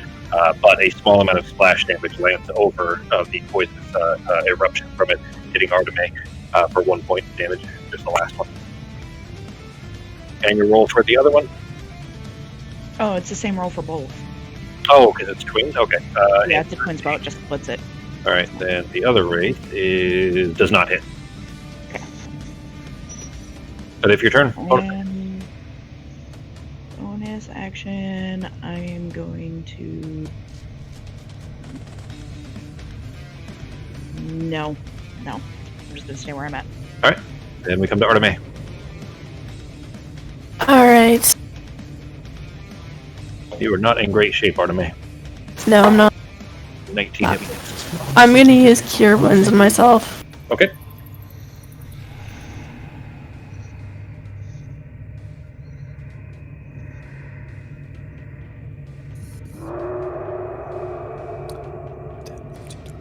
Did that not work? Nope, I haven't seen anything yet.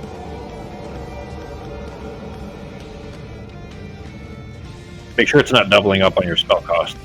Because it's not taking more slots than it's supposed to. If I see one of these guys trying to attack her with there's like normal sword attacks or whatever, I'm gonna go ahead and I'm gonna cast Cutting words. Cutting Words to Okay. hopefully prevent that. All right, Fox, you got yourself healed. Yeah, by 5 points. Okay, you applied it though. Yeah, I applied it. All right. Okay, so if I get it to use, like, to consume the spell slot, it does not work. It just consumes the spell slot, but, like, the spell doesn't work. I so think that's where mine stopped working too. It's like, Okay. if I don't have it consume the spell slot, it does everything correctly, and then so basically if I roll it twice, the first to consume it, and the second to, or just manually change the spell slot to that works. Right. Yeah. All right, I'll make a note of that to test that afterwards. Okay. That's, all right, we'll leave that where it is. All right, we are back to Shan. You do know that Shan is still on this plane. You can tell that this much. Is she still biting? She's within range to at least attempt to do so. She can't. It doesn't seem like the Lord can outrun it, at least so far. As far as you can tell, you won't actually know this because you don't have any sharing of senses with her or anything. But Yeah, no, I just wanted to know if I needed to roll. yeah. Okay. We come back to this wraith here, who is trying to claw at Norok. Sorry, he'd have disadvantage. So, 11 won't hit anyways. So make sure it's not a natural 1. Nope. All right. So first attack misses. Second attack with disadvantage, and he gets a natural 1. Trying to cleave through Norok. He can't really injure himself necessarily, but I'll say that any attack, he kind of stumbles enough that an attack against him is going to have advantage. The other wraith that is attempting to hurt Arteme here is going to try to sting her. And seeing her about to get attacked, I'm use Cutting Word and say, Okay. "Did your friends get some boo-boos?" And I'll mark off the inspiration. Okay. 18, so go ahead and roll your d8 to try to reduce that. Actually, I mean, she got a 25 total, Justin. Oh, So so go ahead and mark it off, but your d8 couldn't bring it down enough to not hit. But it's only 2 damage. It just keeps her from being able to heal now. Okay, and we are back to Sai. So if Sai is continuing to distract, Yep. so now at the moment, anyways, then there'd be advantage on the next attack for either of the wraiths. Ekrid is going to spin in place and immediately try to jab through the back, like through the midsection of the spirit that's in front of him with his short sword.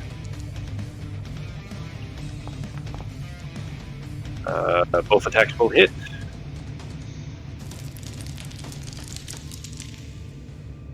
That wraith is dissipating rapidly. Looks to be in very rough shape. Nork's turn. Get him, big guy!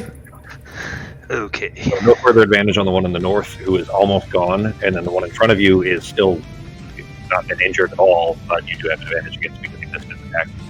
Okay. Control 1. And I'll use Great Weapon on this. Okay. All right. 16 will hit, yeah. His Oh, AC is good. 15. Okay. So, all right, so 10 damage with actually 10 plus 10. Because Great Weapon and extra. There you go. He didn't have that much, and he's now bloodied by that one attack from 20 damage to him. Okay. And then just a standard attack this time with that Great Weapon. And then the advantage was just on the first hit on him, correct? Yeah. Okay. Then just a flat roll. Okay. 13 will not hit. Okay. Then I will, no bonuses. So Okay. Staying there, not moving or anything? Yeah, I'm just going to go ahead and stay here. All right, then we are coming to Pogo. All right. Well, bonus action. Let's try this little bad boy again. Spiritual banjo attack on the one right in front of Arteme. Trying to redeem itself. Come on, buddy. I know you can do it. Ah, well, actually, that might have 15 does it. Yep. 4 damage. Way to go.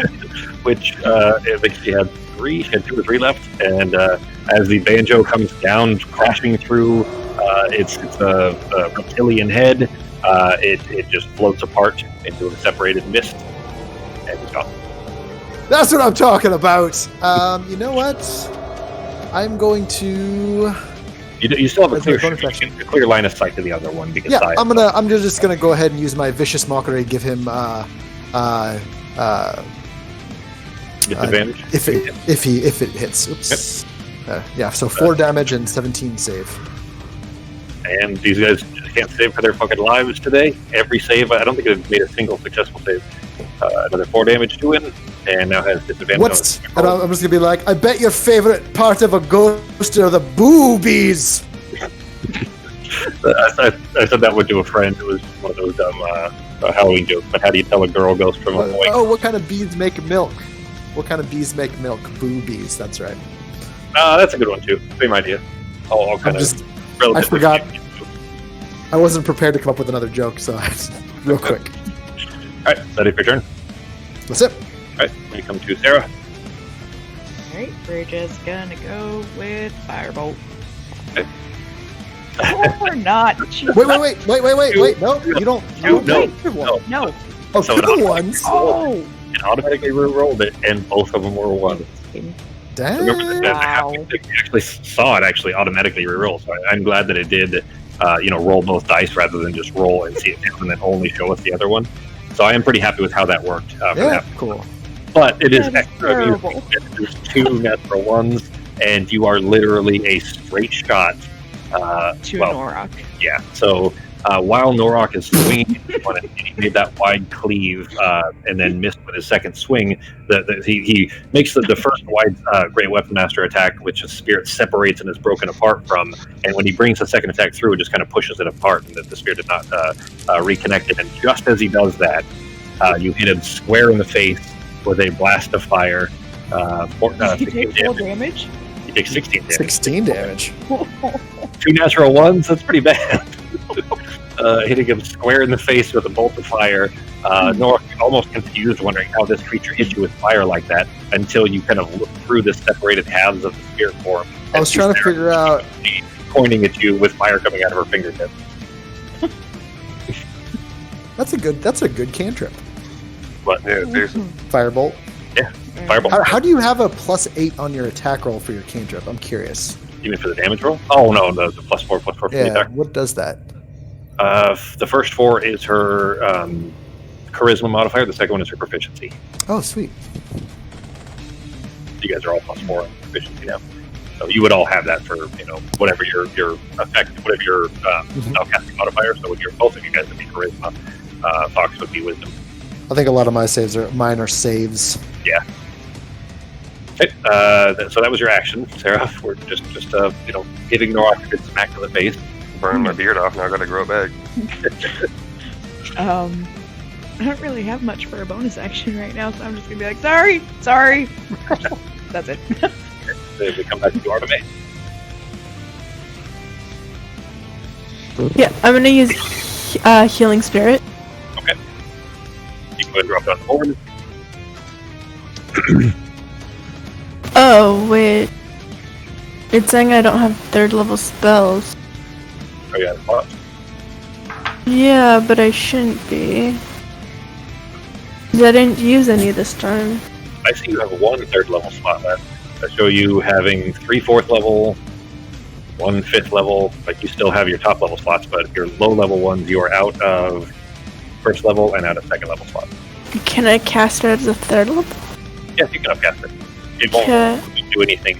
I don't think Healing Spirit does anything better when you upcast it, but I don't think it makes it better at all. But it would still improve or allow you to cast it rather. Okay. Okay.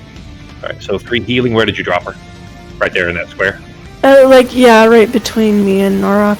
Okay. You won't be able to touch both of you because you're 10 feet away from him. So if you were intending to get healing from it now, it would either have to be on you or on him. But it could be on me then. Okay. Yeah, you need it more. Alright.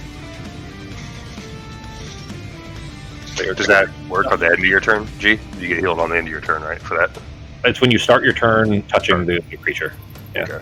So I'll put her, But when you cast the spell using a spell slot 3rd level or higher, the healing increases by 1d6 for each slot level above 2nd. Never mind. I was wrong then. So that is it. Roll another d6 then for yourself. Sweet. 3rd level or higher, 1d6 for each slot level above 2nd. Okay, yep. So it would be 2d6 total. So you rolled a 3 for the first one, which you can apply for the healing for yourself if you want, and then go ahead and roll another d6. Hey, Ekrid, just so you know, that can help you out a little bit if you get near her. It's not like a freaky ghost witch. Don't attack that thing. He turns in your direction and still holding just a kind of a blade covered in ectoplasm goo, just kind of lifts the blade up and just put the. And I'm just gonna point with my elven sword, just kind of dangly like at the healing spirit. he was finger to his lips telling you to be quiet. Alright, so healing spirit was your action. Any bonus action talk? Did you heal yourself for the 8 also? Oh, no, that is my bonus action. Oh, that's okay. Healing Spirit is my bonus action. Alright, any action? I'm gonna use Thorn Whip on this guy. Okay.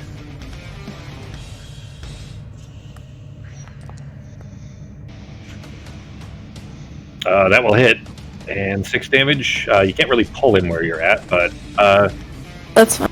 Yeah, Thorn... okay. So your Braided Green Lash, remember that it has special effects. Not the spell Thorn Whip, but your actual whip, your physical whip. That you can trip things and stuff like that. Obviously, it wouldn't work on these guys, but just remember you have that too. But the other one has necrotic damage. Oh, that's true. Necrotic didn't seem to heal them, and it's basically it's all flashing unless they're fleshy.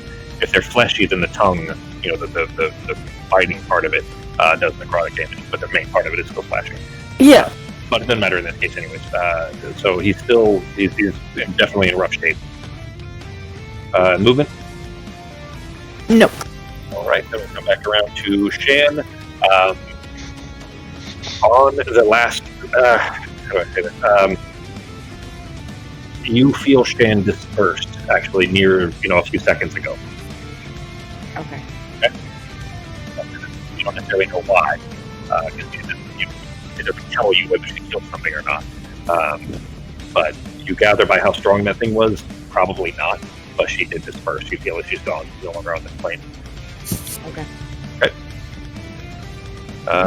And still with daylight up, it is going to make disadvantage attacks to get Stark, trying to claw at him for a 12, which will not hit. This fucker never hits anything, and this is a really good hit. And a 10 can't hit either. Is that healing spirit within range of this skill? 12, so I put it on the left side because I assumed that Fox would not want to be healing the spirit. Or Yeah, I would not be healing the enemy, thank you very much.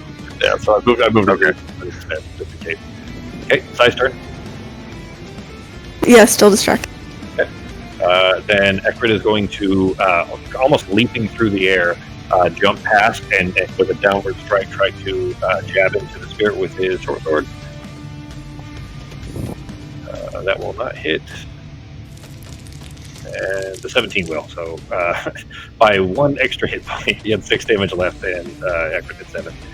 The Wraith dissipates with his second swing, leaving you guys in this extremely quiet, now almost moodily quiet chamber here, as the sound of kind of echoing of wind begins to resume with the battle having ended. I'm going to walk back up to the group and say, "Are we still supposed to be quiet?" Ekrid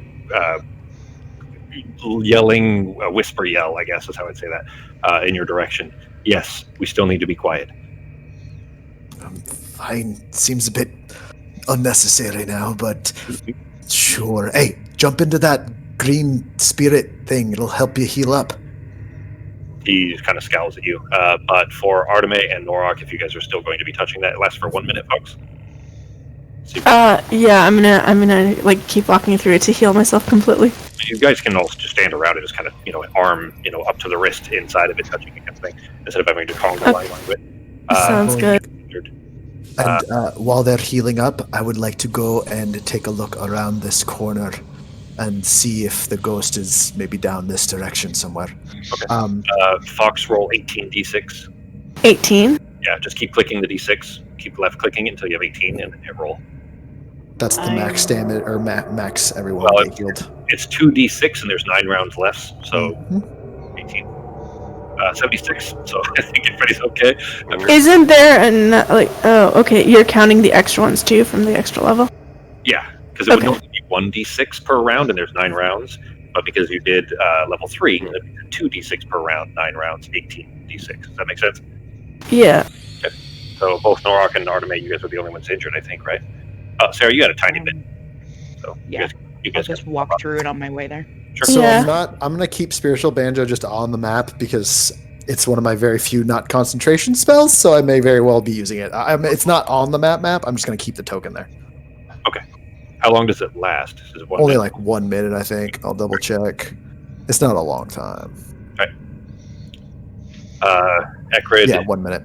Ekrid gestures to all of you with the kind of quiet thing, and it whispers, I didn't see if he found it. We really botched that one. We're gonna have to figure out ourselves, I guess.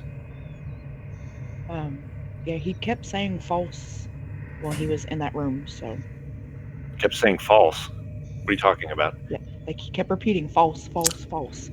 I'm gonna walk through this door, or I'm gonna check the door for traps and see if it opens. Are you saying you understood what he was saying? Yeah. For a little bit, anyways. Probably not anymore. I don't think it's on anymore. How long does comprehend language last? I don't know. I need to check. It shouldn't be concentration, but I don't know. It was a few hours, I think, depending. Comprehend languages. For 1 hour. Okay, all right. So it would still be up for a while then, because you only casted it, 5 minutes or something before that, right? Is this door open? Yeah. Is this for? It's not even a door. It's a wide open archway where the door has been. Oh. It's long since rotted away. It was just a wooden door, which you don't see, frequently in here. I'm just quietly walking through here and seeing what's in this room. Okay. It is a lot of what would be canopic jars. Just by what's left of the shards, like the little broken bits of it, you can see that, by the art on the outside that they were clearly canopic jars. And the sarcophagus lid has been pushed back about 1.5 feet or so. But it's like, you can see that the lid is pushed back because the lid is at eye level to you. And for you to even be able to see inside of it, you're going to have to get a boost. I'm going to hoist myself up and see if something's in here. Sure, okay. Go ahead and give me...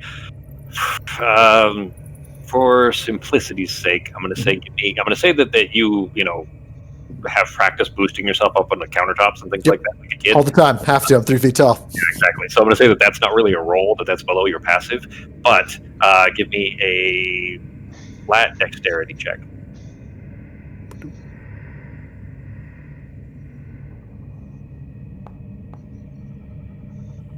Not bad. Okay. You kind of balancing yourself on the edge there. As soon as you look down in it, are kind of hit with this gust of freezing cold energy as something passes through you. You gather it was probably another of the spirits that was still in there.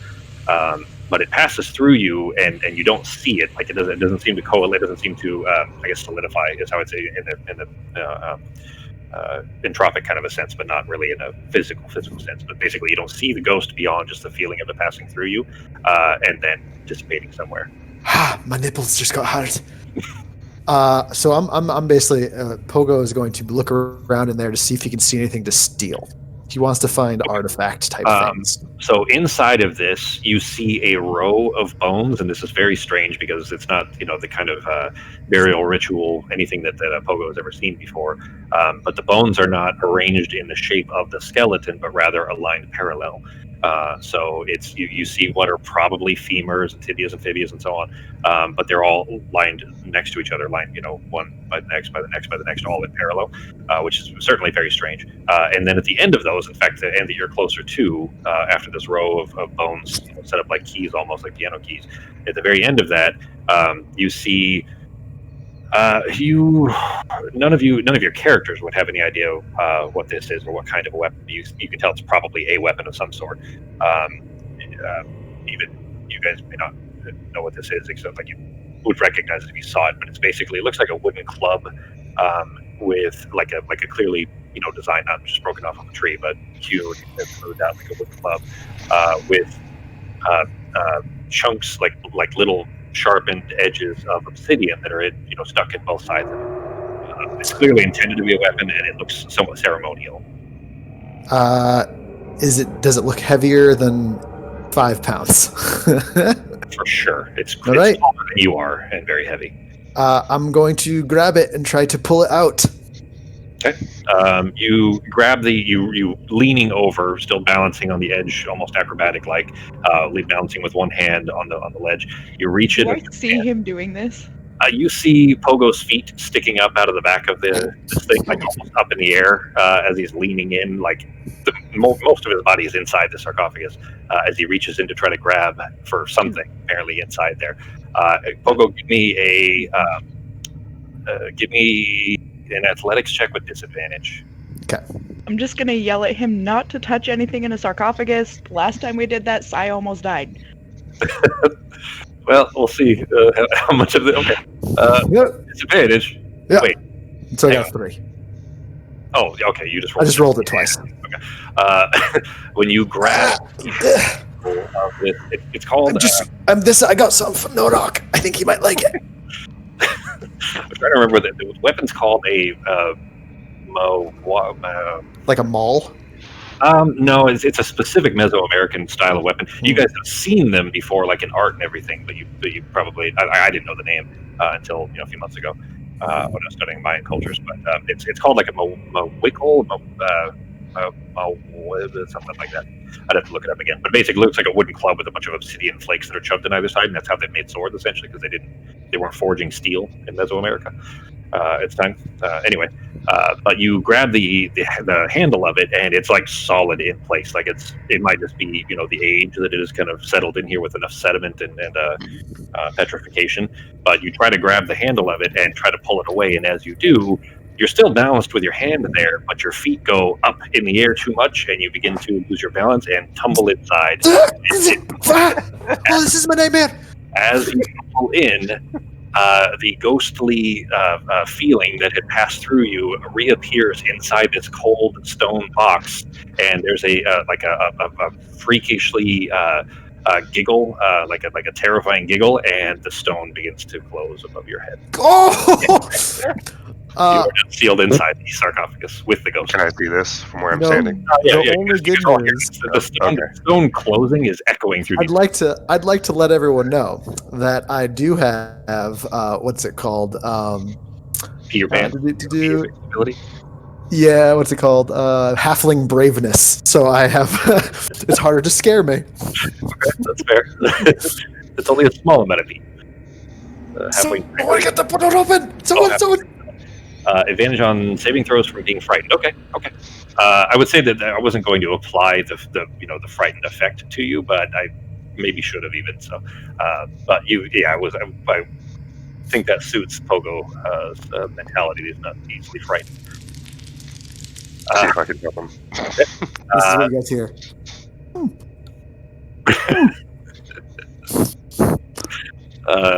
With this kind of elongated skull of the spectral form beginning to take shape in front of you, it reaches out towards you, Pogo, and is immediately trying to grasp you, choke you with its spectral hand.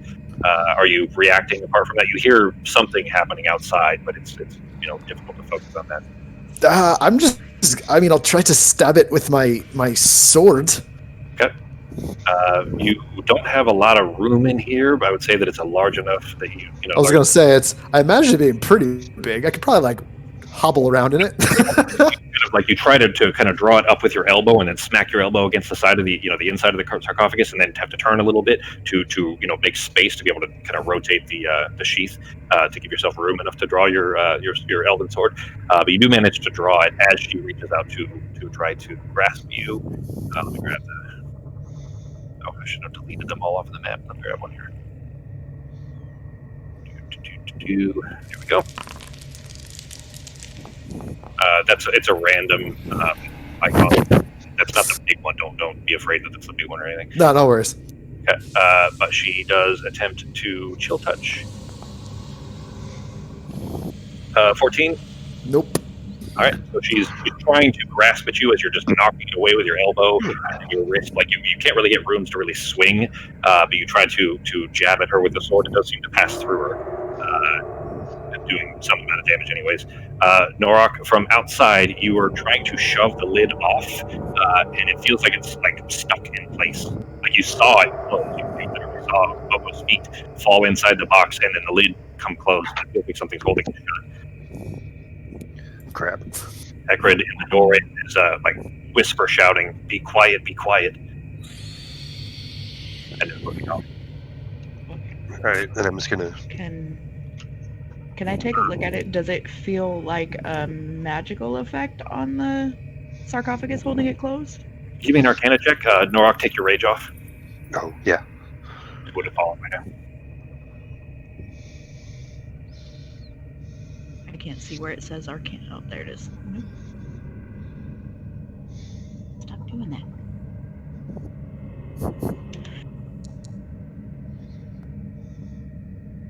It feels like there's. It doesn't feel like it's magical, but ethereal. Like there's a vacuum holding it in place. Right, so like dispel magic wouldn't work. You don't feel confident that it would. Shit. Yeah. What's Arname doing? Break it! Break it down! Of course, Pogo would say break it. I'm just 200,000-year-old artifact. Does daylight do anything to it as I moved closer? It does not appear. You don't notice any difference when you get closer. Okay, I'm gonna ask Norak to try it now with the daylight. Hopefully it'll do something. I don't know, because I don't really have anything. Okay. We'll come back to the spirit trying to grasp Pogo again. This time she's actually going to swing with her claws, and no disadvantage because she's inside. 18 and 20. I assume those will hit. Okay. Yep. 9 damage and 7 damage applied to Pogo, which she immediately, you feel the life essence being drawn out from you and into this spirit. She begins to solidify. All right. Further.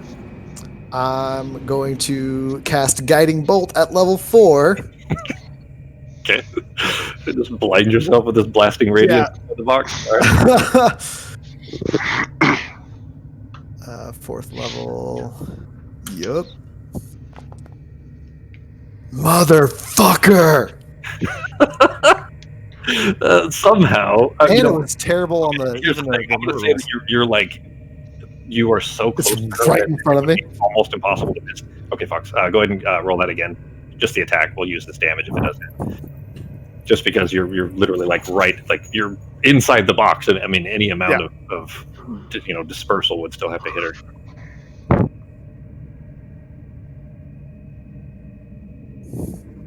You gonna roll it again? What, me? Yeah. Oh, for what? To hit? Yeah. Oh, okay. Sorry, I thought. Giving you advantage on the attack roll. Oh, okay. Here. Let's just roll it again, but not worry about.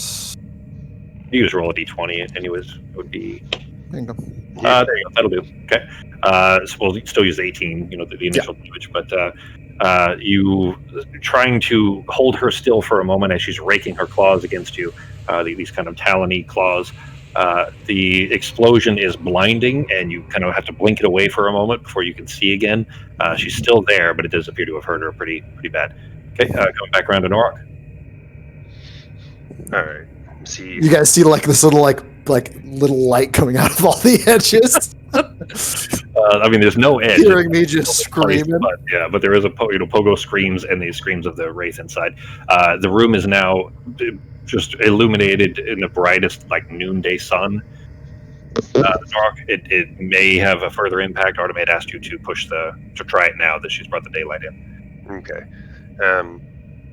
Yeah, I'm going to try it again, but what I'm going to do is take Vulcan and then see if I can take the blade of the axe and stick it to try to break the seal, you know what I mean? And then, like, pull down on the axe.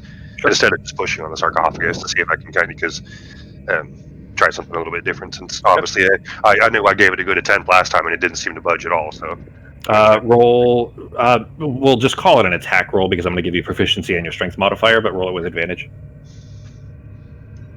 Just basically make an attack with advantage with no target.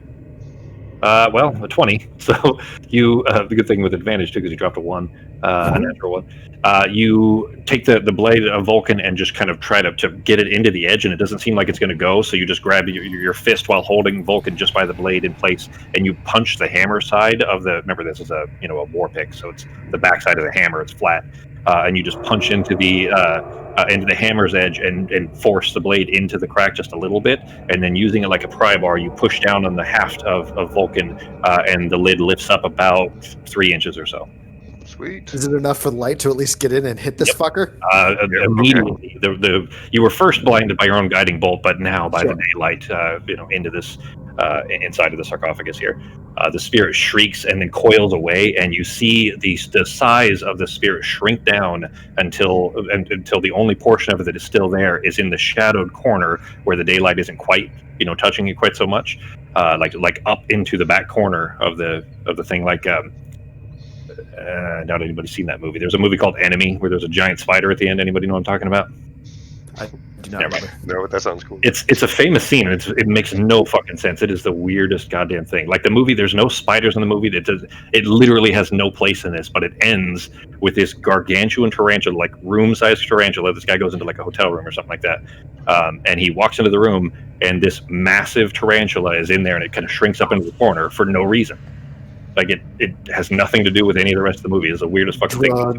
It's a famous scene because of how weird it is, and then the movie just ends.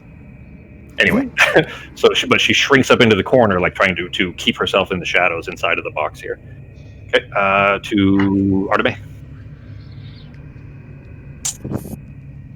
You back? Just kill it! Kill it! Fox went AFK, so she may not be back yet. Okay. All right, Becky. Right, so I'm gonna go up to it. And shit, how do I want to do this? I'm gonna ask it if it knows where the key is, because I still have comprehend languages up. Okay.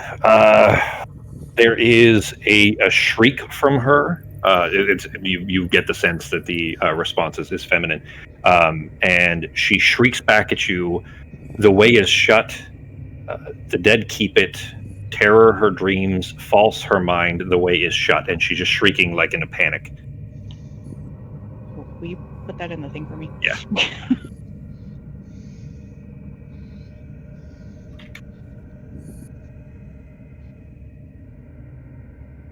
And then she just keeps shouting, the way is shut, the way is shut.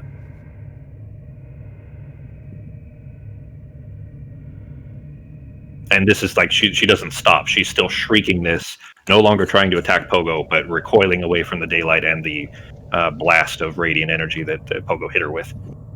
Right, I'm just going to say don't kill her. I mean, unless she attacks Pogo. And then I'm going to head out. Fight? Okay.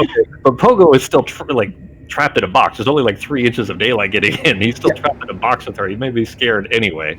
What's Pogo doing? Pogo is going to hear that, and he's going to put his sword away and kind of back up with his hands to the opposite side and just kind of make pantomimes. Open? You okay? And I'm going to do like a thumbs up sign, hoping it doesn't mean fuck you and Ilskin. Yeah, an Ilskill. You're trying to mime to her to open the lid? Yeah, I'm trying to mime to her that I put my weapon away, and I put my hands up, and I'm just pointing towards the little gap that's been made and trying to make it look like I just need her to let me out. Okay. You put your blade away, you back against the side, you're still kind of coiled over, it's not quite 4 feet tall in here. But she is still recoiling and like freaking out in a panic in the corner in the shadow of this of the sarcophagus here.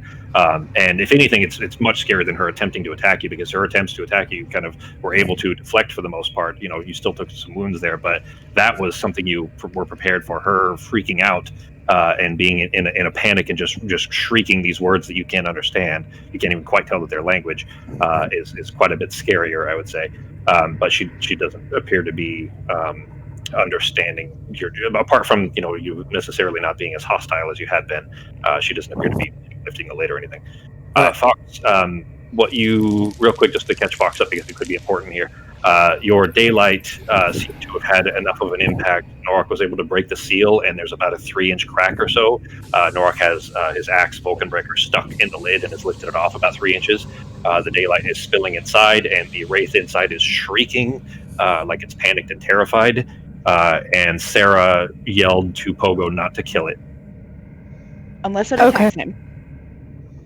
Gotcha. Okay, good to know. My what's to call it as a reaction, my vicious mockery in the corner. We did skip one of what would be a turn for you, Fox. So what do you? Well, like I don't really have anything to contribute other than like the daylight, so I'm glad it helped. Like I'm pretty much out of slots, and if we have to fight something else, I'm kind of. You still have all your high level slots though. Well, yeah. Minus 1/3, I guess. So you have 4th and 5th, and the rest of your. I have 1 5th level spot and 3 4th level spot. I have 0 3rd, 2nd, or 1st. I thought you. Okay. No, I used my last 3rd.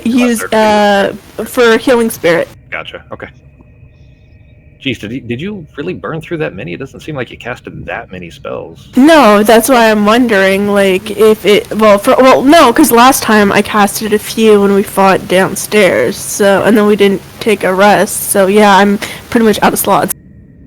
I'll look through, after we're done, well, if it becomes relevant anyways, I'll look through and see if you, because it's possible that you guys were doubling up on spell costs if the thing wasn't taking the spell slot. Or taking, when it wasn't showing up in the chat. So I'll double check what you casted in the last session too, just in case, if it becomes relevant. When I seen that it wasn't going, I unclicked the consume spell slot when I was re-clicking it, so It shouldn't have. Okay. All right, cool. Then in that case, we'll come back around to Pogo. She is still recoiling.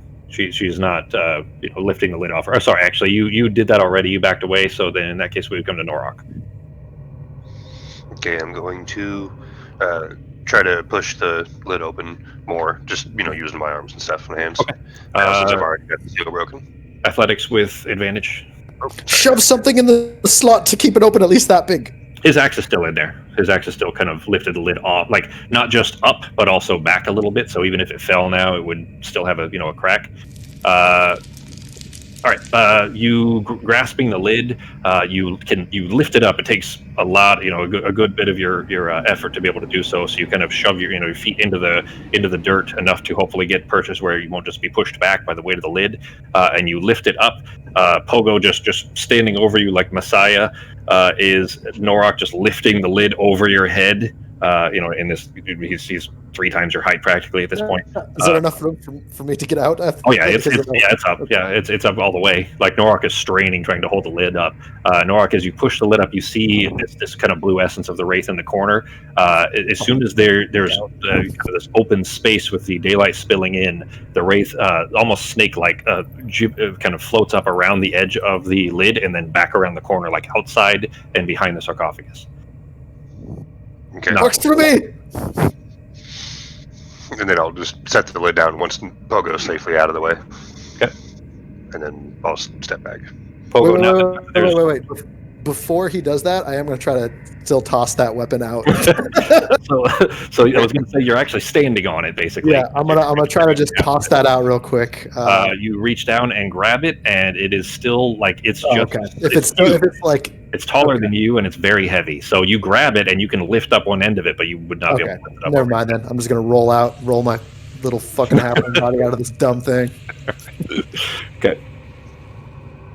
All right. Pogo is out of it. The spirit is no longer visible to you all, at least, anyways.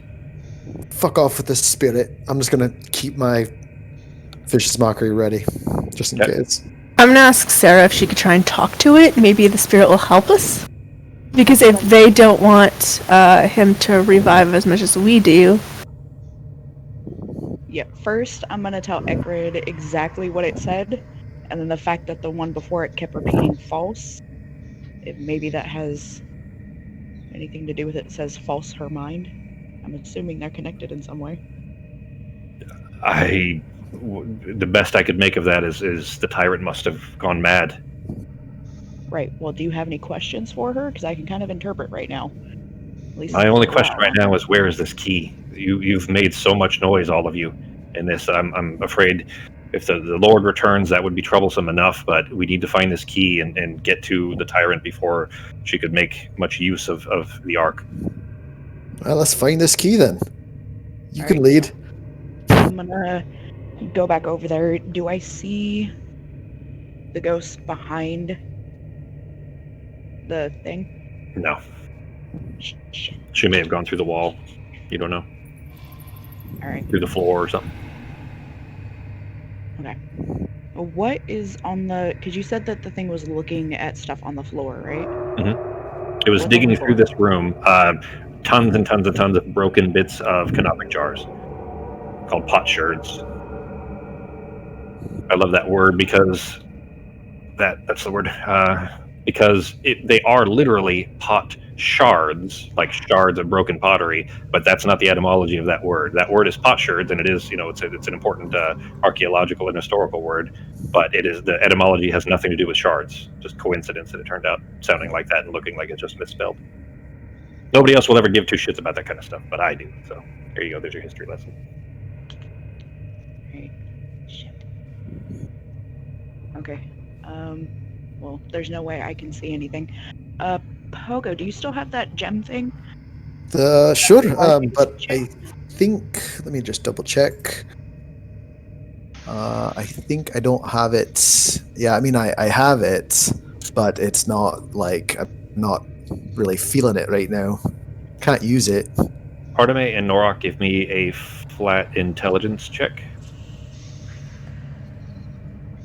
Oh wait, this doesn't require. I'm just kidding. This doesn't require attunement. Require attunement? Okay. Yeah. Okay. Trinket. Yep. Nope. So yeah, I can use the gem of seeing. Yeah. Do you wanna use it? It sees through. I mean, doesn't see through walls or anything. So we'll come back to that in just a moment. Don't move or don't do anything else, Pogo. Not doing anything else. But I just find it extra amusing that Fox rolled an intelligence check for Psy and got a -3. Oh, wait, how did I roll for Psy? What? I'm guessing you still had her selected when you rolled it. Technically, Psy actually can't get a 1 either. Okay. Oh, but yeah, because I have little- both of them selected. Yeah, With exactly. my Selected too. bountiful luck, Psy gets to reroll. You could have, you could have allowed her to re-roll, but For 20 seconds, Psy forgot to breathe. it's just extra amusing that somehow she rolled less than 0 on a d20. Because I don't really know what Psy stats are, but Apparently it's, her intelligence modifier is a -4, so... right, that's weird. It's I don't pretty- know why. No, that's normal for beasts. Intelligence of 3 is normal for an animal. Oh, A smart dog is a 3 intelligence, so that's totally normal. It's funny that you rolled a natural 1 and had a -4 on that. I was wondering why some of the stuff wasn't like, how there's like you could click on the thing because of that module. I was wondering why there was stuff missing, but it's because I had selected too, so it was only showing the stuff we have in common. Oh, yeah. Also, too bad I don't have locate object prepared.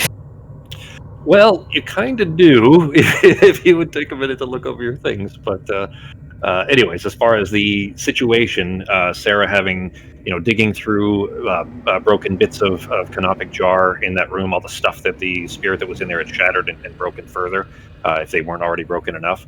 Remember, the area that you guys are in had been exposed to, people. Plenty of grave robbers have come through here and taken anything of value that they could get to.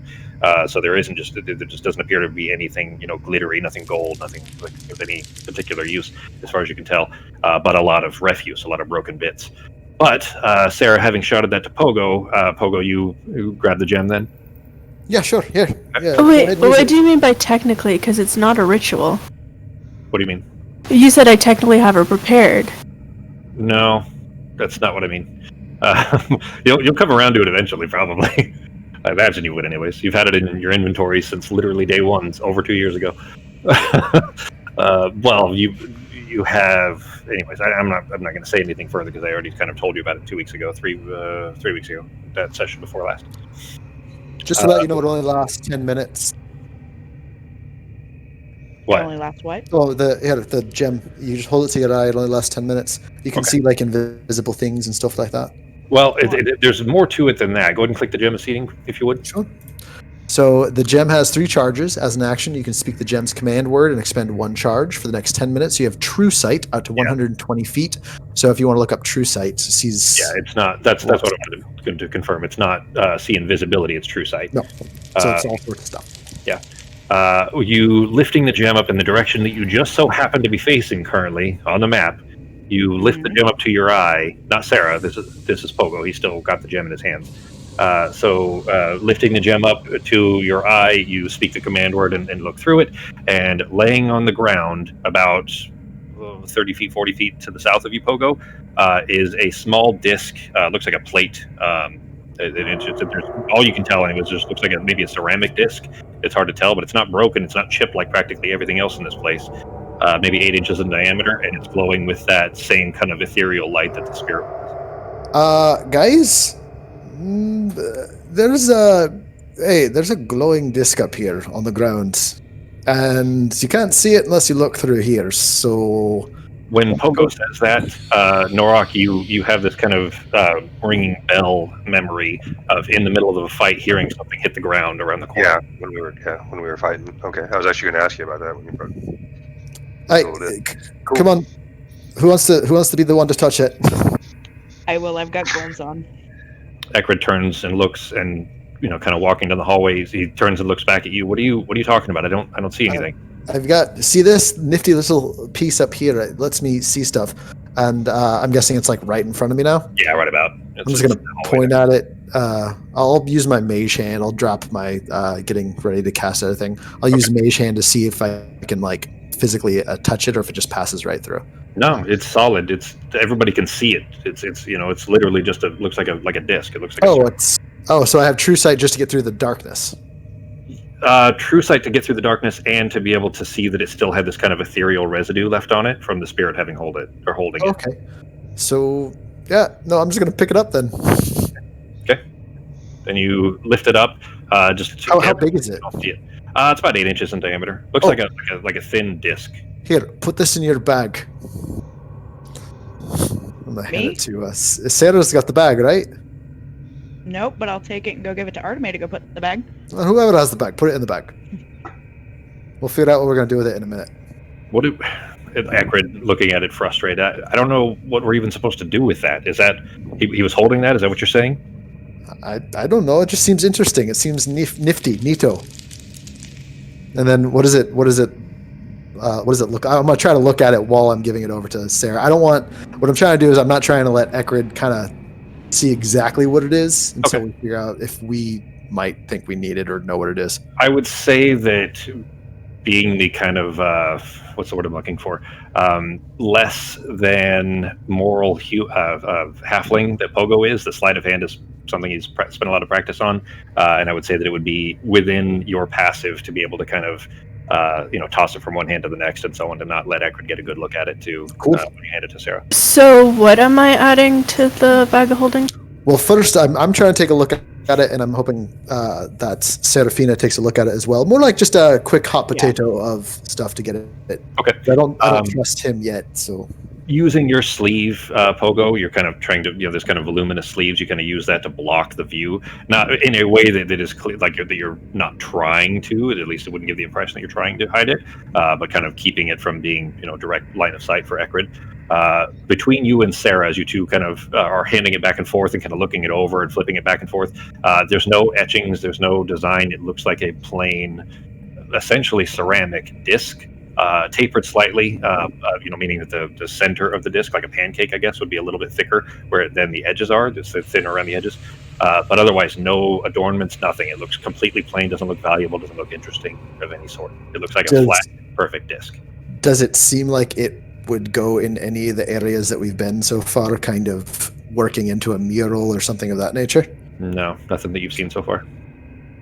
There's no like holes in it or anything. Nope. No holes, no adornments, no etchings, no scratches. Just go ahead and see. It's not, and I'm just gonna like flash it around a little bit, spin it in my palm, and then just hand it over to Sarah to go give it to Artemis to put in the bag. It is about 8 inches in diameter. It's good size, but It's yeah. a good size. I was thinking about getting a new bowl for our new place, and this would be good for keys or mail. It's not concave or convex. It's No, but it's just a sure. thing. It's a trinket. I like to, when we go places and murder things, I like to take something home. Okay, I added it to the bag of holding. Okay, So what do you got? now where are we going, Mr. Eckerd? What do you think the game plan? Oh no, we still supposed to be quiet. Yes, we're still supposed to be quiet, and All our right. game plan is to try to figure out how to get through those doors, so that we can get to him and hopefully get it away from him before he has time to do any worse damage. Well, Right. maybe we should go check out these. Oh, hang on. doors. You did tell Eckerd all the words, right? That the spirit was shrieking? Yeah. Okay, then Yeah, he corrects himself. Then maybe her, I guess. I always assumed it was male, but haven't spent a lot of time around tyrants. Oh, it's a lady. No. No, I mean, we don't. This The ultimate of the hard beams that try to fuck the positive dragon. that she's evil, though. Like, is there any way it was a misunderstanding? Like, can we discuss things with this creature? Artemis, that would be particularly offensive to you. The tyrants are like historically worse than Hitler, I guess. Like they wiped out just Lizard Hitler. wiped out swaths of prehistoric elves. Oh, so these are definitely bad guys. Oh yeah. Like, They'll they kill enslave- anything. They'll Yeah, kill or enslave anything that isn't like them. Yeah. All right, well, let's take a look at the door, I suppose. Sarah's got a good idea. Yeah, maybe we should at least go check out this door. I think Norok should at least take 1 or 2 swings with his axe. Or at least see if there's something that would indicate what the key would look like, shape-wise. Artemis, give me another another intelligence check, Artemis. Just fly. In fact, actually do it with advantage. Now that things are a little bit calm. That's shift, right? Yeah. I'm looking at my inventory and I have no idea what you're like referring to. It's okay. All the better. I'm You'll just feel so better about it, confused. Probably. You still remember when you came here, as a, I'm saying teenager, but obviously I don't mean, like 10 years ago. I mean like hundreds of years ago, with Leary. You guys specifically were studying these statues here. She had you making drawings of these statues over and over and over again, because you would draw it and then, not quite be up to snuff, and she'd make you do it again, just to kind of teach you how to do an archaeological study. But these statues, this room that you guys are standing in, you remember having, jotted these down over and over again. And these 2 statues up here in the top left. The ones that I tried to destroy. Yeah, I was going to say these 2 now have a little more damage than they did before.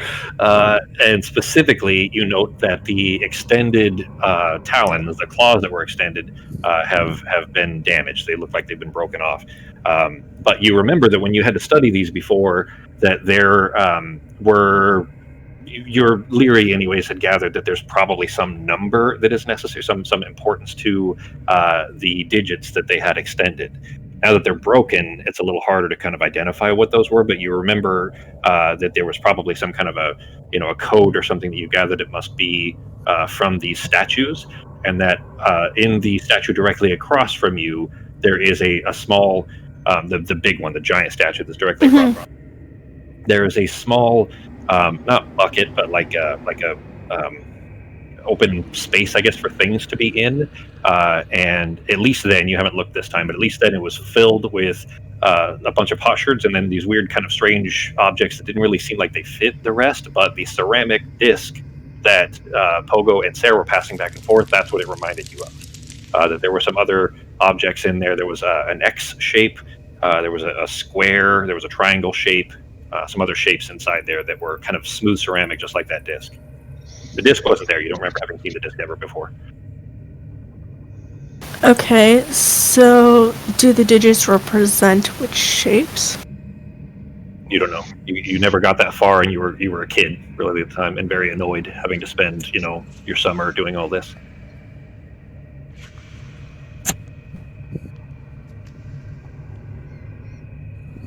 Ekrid says, "I'll take you to the doors if you want to see them, but there's really nothing to see. There isn't any slot for that disc to go in or anything of that sort." Worst comes to worst, we can always either try to break in or camp out around the door, because once it So finds does anyone it's have- gotta come to the door. So are we just gonna literally hang out by the door? I'm gonna go around to see if there's any We other can like make a treehouse by statues. the door. Does the door look like it opens outward? It doesn't even look like a door. Here, I'll What show am I you. looking at? Is it on this map or is it around It's the way down corner? this way. Yeah, all the way down Oh, here. all the way down? Yep, I'm all not the way down even and close. around. I'm gonna with ask Nora to Arteme open has this. daylight coming around, so okay. Hey, be quiet. We're supposed to be quiet. Wait, where are you going? What's that? What are you looking at? Don't. There's probably ghosts in there. Probably. Why did we go? Nora, can you open this, please? I'm just going to hide I'm just behind gonna her. And I'm gonna send a message. Please don't get yourselves killed. Pineapple. Alright. No, wait, Oh, no, wait. I was actually This- using message. It's probably a bad idea. Oh no, I'm hiding right behind this guy. I will keep my vicious mockery ready least for you whatever wanna jumps out.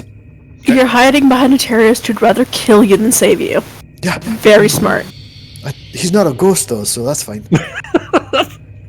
A live terrorist is better than a dead ghost. I'll take a live terrorist over a dead ghost any day.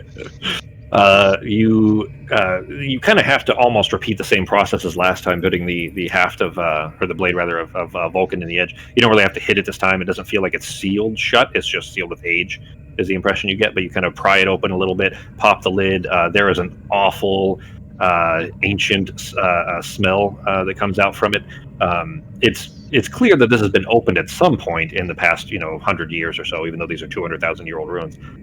But whoever did it must have had some reverence for it and put the lid back. It was probably in a previous dig of some sort. But you pull the lid out, looking inside Norok with the bright daylight emitting from Arteme next to you. You see a similar row of bones to the one that you saw when you lifted the lid off of Pogo. And then at the end of it is another of those kind of ceremonial-looking Mesoamerican style swords. The Mawaka. I gotta look it up because that name's gonna bother me if I can't remember what it is. Okay, can I grab the sword out? Is there anything else like the disc they found in the other one? Anything else? Can you grab what out? The sword. Yeah, that's the word right there. It's pronounced Makwawiddle. Yeah, Makwawiddle. Mahato? No, Or it's something? No. It's actually MAK. Like it's an MAK sound. It's a weird sound. It's MAK like MAKWAWITEL. I guess is how I pronounce it. Oh my gosh. Yeah, But it's spelled way differently. Okay. Yeah, totally weird. Yeah, it's just one of the Mesoamerican. I think it was either Mayan or Aztec language. Anyway, you were able to grab it. It's extremely heavy. Like it's much too large for you to really be able to wield at all. But you grab the haft of it. It's laid in the exact same form as the previous sarcophagus had been. But you are able to kind of pull it towards yourself while dragging the end of it kind of through this just ancient dirt and rubble that's inside there. And kind of prop it up against the side. It doesn't move. It doesn't appear to be otherwise, special beyond ceremonial. It doesn't feel to be magic or anything of that sort. Okay, then I'll just put it back. Okay. There's I feel like nothing the else. name of that weapon is like the first time you pull Scrabble tiles. Kind of. Yeah. The naming of it because it's not like we have a lot of Mayans around. It's Although like, all right, I can make ham. Okay, and there's nothing around this room that, like, the ceramic thing that they found, so there's no, like, triangle or rectangle or shapes. give me an investigation. Well, you. Okay. Oh, I've still got my gem. I can look around with my gem. Probably would be actually. I'm going to clarify something on that for Pogo specifically. The reason that the disc stood out was not any Because it just the magical thing on it. ethereal Because- stuff around it. Yeah, it was the residue left because the spirit had just held on to it 30 seconds earlier. Ectoplasm. That's the word I'm looking for. Looking around this room, no, you don't see anything else that kind of resembles that same super smooth, almost ceramic feel. But the objects that you had found with your aunt before were still in that box up there by that statue. You didn't look in there; they could still be there for all you know. That is true. I should go do that. But let's explore a tiny bit more first, because I want to see if there's any other places like that to where like there's the statues facing the big one. Sure. Ekrid says, "Well, as soon as you're ready, then I kind of don't want to go too far off without all of you, since you've offered to help anyway." I will quickly be right back. Okay. I'm going to also use my gem of seeing as we're walking through this, still keeping vicious mockery, and I'm going to stay hidden behind pretty much anyone who's Who's bigger than you? is bigger than me. So I'm just going to there just to see how well I'm hidden, just out of curiosity. I'll roll that too. Okay. So I'm just gonna stay anyone besides Serafina. Okay, because she can't really. Yeah, I can't hide behind Serafina, but I'm gonna hide behind someone. So I will always be hiding with that readied. So Ekrid stops looking at this one. He says, "You see that smooth stone wall there? There are a few in here. I think that one just leads back outside. If you listen at it, it sounds like it's just the outdoors out there. A way of sealing the rest of the tomb. I don't know. Maybe the main door down below. Maybe that was already open somehow. I don't know. But I think. I guess we're just leaving Arteme. Well, you said you went AFK, so I'll go ahead and move. I know. I'm assuming she's following us. Yeah. Ben, did I leave you in the dark? Do you want me to move you? Yeah, go ahead, please. All right. You can't see all the way back there if you want to move yourself. I mean, you could find that little 5 I'm foot. going to constantly jump back and forth between who I'm hiding behind. Jumping between shadows of people. Stay away from the pots. In fact, actually, the spot where the snake came out that you saw last time, Justin, is right around the corner. It's right over. Got it. This Ekrid, though, standing in front of this one, he says, "I think this is the main one that leads further in. There's one more that I'm not sure about."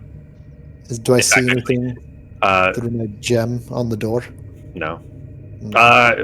Who's holding? Where's the disc? It's in the bag of holding. It's in Artemis' bag. Okay, never mind. I shouldn't have asked. Is there any engraving? It's just completely smooth stone. Completely smooth. There are little chips in it where somebody has obviously tried to hit this thing with a pickaxe or something. Over hundreds and hundreds of years of people trying to break through it, and to no avail. It doesn't seem like it really had any significant impact. You all saw one of these exact same style doors, by the way, in the other hallway, just up to the northwest a little bit. Ogo had run right past it. Artemis looked at it. So there's 3 on this floor that you guys have seen so far. So we think this is one of the doors? I think. Hey, Arteme, touch your little necklace thingy and say your Nana's name. She might still be AFK. All right. I want her to do that, and then I was going to have her check the disc, so we'll wait. Well, don't go meta-ing just because No. Specifically, what I was going to ask is if she was able to get through this door before when she was here when she was younger. Okay. I can tell you that you don't get the impression that these doors have moved maybe since they were put in place. They definitely do not look like they would have been moved anytime, in the last few hundred years. Cool. I thought maybe she had some more knowledge than what we had. The knowledge that I said it out loud, so you guys all heard that. I don't know how much box is back. So this is the door that Ekrid led to. He says, "I think this is the one that leads further in. There's another one over there that this is, from what I can tell, it sounds like it leads to another chamber on this floor, but this one seems to lead further in somehow. So both, maybe, at least this one would probably be interesting to try to get through, but I've yet to be able to find any information on how." I say we just make. We make one of your nifty little tree houses, and then just wait for it to come out. And if it doesn't come out, we'll try again tomorrow. Ekrid scowls at over behind Norok and says, "We absolutely will not be waiting, no." You don't have to wait with us. We can just watch. we have I'm just saying, fine. I'm just saying that's an idea. What's the worst? What is this? What is it gonna? If this thing comes back to life, what are we gonna have to deal with? Let me ask. Okay, that. So the door is the exact same as the other one, to where there's just nothing. There's no. It doesn't look like there's any mechanism or anything. It's just sealed by magic. It just looks like, it doesn't even look like it's sealed by magic. It looks like it's a solid stone wall that doesn't match the surrounding stone. So it does look like there's not there's not a seam. I guess I wouldn't say a seam in the sense of like you would see around a door, but rather this is a different style of stone that is jammed in place than between the stones on either side. Okay. So I had something in my inventory that I can't seem to find out. Didn't I used to have that potion of etherealness? Yeah, it's the immateria jar. Is that what you're talking about? Seeing it. Yeah. It might be in the bag of holding. I think it is. Mm-hmm. Okay. Well, one of us can take that and walk through the door and see what's on the other side. I don't know how long it lasts though, because I don't have the thing for it. Well, I mean, what does it do? Can I run away if I need to run away? Or I'm holding materia jar. It lasts for 10 minutes. Says the user can spend an action to apply this. Oh, where the hell did it go? It just disappeared. Semi-translucent salve. Become invisible for 10 minutes. Anything worn or carried paste becomes invisible as you can use it. This is enough stuff. That's just invisibility. Yeah, I thought this brought you to the. Does anyone have the plane. gas? Does anyone have gas? That gas spell, like, can turn themselves into a fart? It's like gaseous form. That's the one. Well, I thought that's what this did. I thought it brought you to the immaterial plane. Ethereal plane's Or ethereal plane. and it doesn't technically do that. No, it just makes you invisible. Okay, never mind. But it doesn't break with. So invisibility breaks if you hit something, or if you make an attack or anything of that sort, and immateria does not. So if you use that salve, you can, be an invisible assassin type of thing. Oh, okay, wait. So if you use that salve and then pass without trace, you just can't be seen or heard. You'd still make sound. It doesn't take you off of this plane. You're just invisible, and you can, still make attacks and so on for 10 minutes. No, what I'm saying is if you combine the salve with my spell pass without trace. You'd have advantage on your stealth rolls. It's plus 10. You'd have plus 10. But you would, you would have advantage because of the invisibility, and you'd have plus 10 because of pass without trace. Yeah, so you still could be heard. You would just have, low chances of it. You'd have to. Gotcha. Okay. Yeah. And anything that has true sight would still be able to see through the invisibility. Okay. But it doesn't let you walk through walls, though, which is what Becky was looking for. We're back at the place that Pogo wanted to loot, so let's look in these jars. No, there was a snake in those jars. Carefully. Let's look carefully. I was going to say, is Pogo going Don't look at them. If you're going to do anything, just shoot firebolt at them. Dude, don't do anything else, though. What am I shooting firebolt at? If you're gonna, don't go opening jars. If you have to open jars, shoot firebolt while Norok stands over it, ready to hack whatever comes out of it. We don't want to destroy the jars. Come on now. Oh, fuck off. We're trying to kill some demon thing. I'm not. That doesn't mean we want to destroy an archaeological site. It's history. Whether it's history of horrible people or not, it's still history. Was Artemis going to go back to look at that, where the bigger statue is, where the thing Yes. Yep. I will go do that. Want to drag you over there? Sure. Alright. Thank you. No problem. Ignore that. I dragged you through some other rooms that you're not supposed to know about yet. I didn't actually see, so we're fine. Yeah, I think when you drag, I don't think they can see. Once you actually dropped me, that's where it caught me up. Okay, cool. Oh shit, we don't have any light now, though. Oh, there's light outside. Well, she has light. Yeah, and there's light coming in from outside, yeah.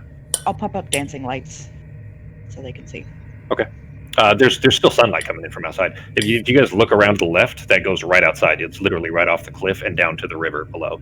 Like 40 feet down to the river, where Frank's body is still across. Okay, I'm gonna check this box. Invisible fucking duders. Leeches. Okay. You reaching your hand in. There are itty bitty spiders that kind of you have to push through some webs, and the little spider, nothing potentially too risky, anyways. They scurry away from the light that you've exposed over them, but you kind of pull the webs out of the way, and it's full. Probably to the bottom of this thing would probably be a foot or so down, filled with broken bits of pot shards, broken bits of Gnopic jars, and so on. But as you're kind of pushing them out of the way, you're getting little nicks and cuts every once in a while, and so on. But you kind of push all these bits out of the way. You do digging through them, find a ceramic X. So literally, it would look like a tire iron, know what a tire iron is, Fox? Mm-hmm. You guys spell tire with a Y, so sorry. No, You do, I don't. really? No, Okay, I was like, interesting. No, the What British, an interesting tidbit. the British the British do. We How still do you spell spell TI. theater? RE. Yeah. It'd be the British English version of it. But anyways, I was just kidding about the tire thing. But it is an X shape, except also flat. Like just it has the same. Imagine if you took the 8-inch cylinder that you already found. It's the exact same diameter. The ends of it would still be 8 inches. But if you kind of cut out the sides of it, so it's just an X is all that remained instead of the whole disc. So you Okay. find that one.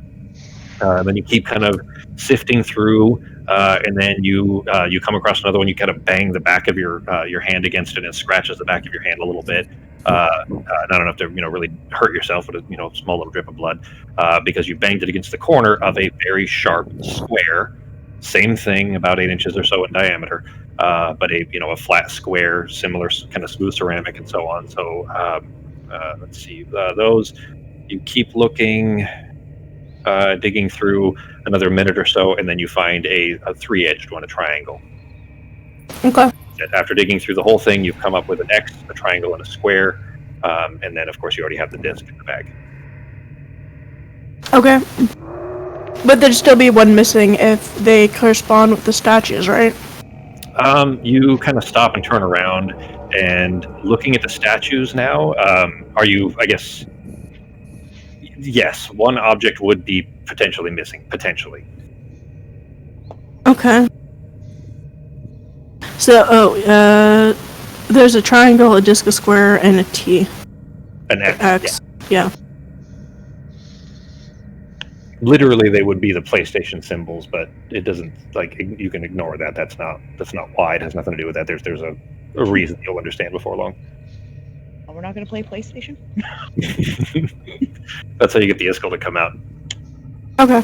It's you gotta use the Konami code with the giant plates. You gotta beat him in NBA 2K2. I'm gonna take a. We were talking about our favorite games the other day through our little work chat thing, and old school games. And I think I determined my favorite old school one was either NFL Blitz or GoldenEye. Kirby. Adventures of Kirby. The original good one, one. That's a good one. Yeah, Ben and I played that a lot when we were kids. What are you doing, Fox? I'm gonna take a good look at all the statues. Okay. Well, 2 of them are pretty badly broken now from the shattering. I'm not starting with those. I'm starting with the 3 that are well done. Okay.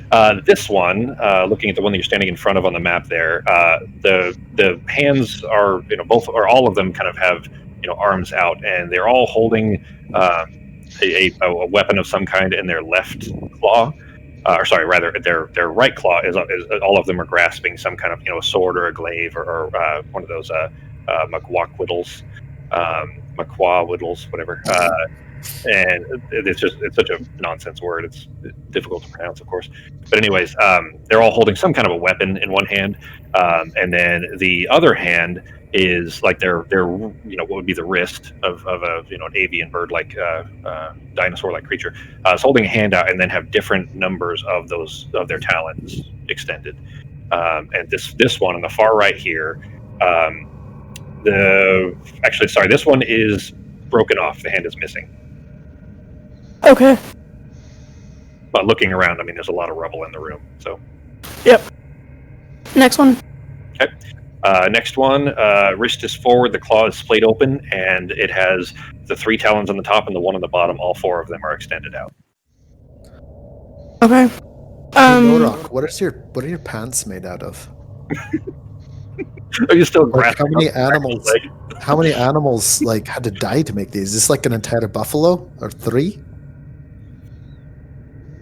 So the other one had all the hand extended? Yeah. The second one, so the one that you're standing in front of right now, still on the map, that one they all have 4 claws, like a dinosaur or a bird, like a cassowary. If you've ever seen a cassowary, that's exactly what their hands look like. And it has all 4 claws extended, all 4 talons. Okay. Next one. Then the middlemost of them, this one, the claw is fully retracted, and the talons are kind of pointed backwards toward the body. Nothing is extended at all.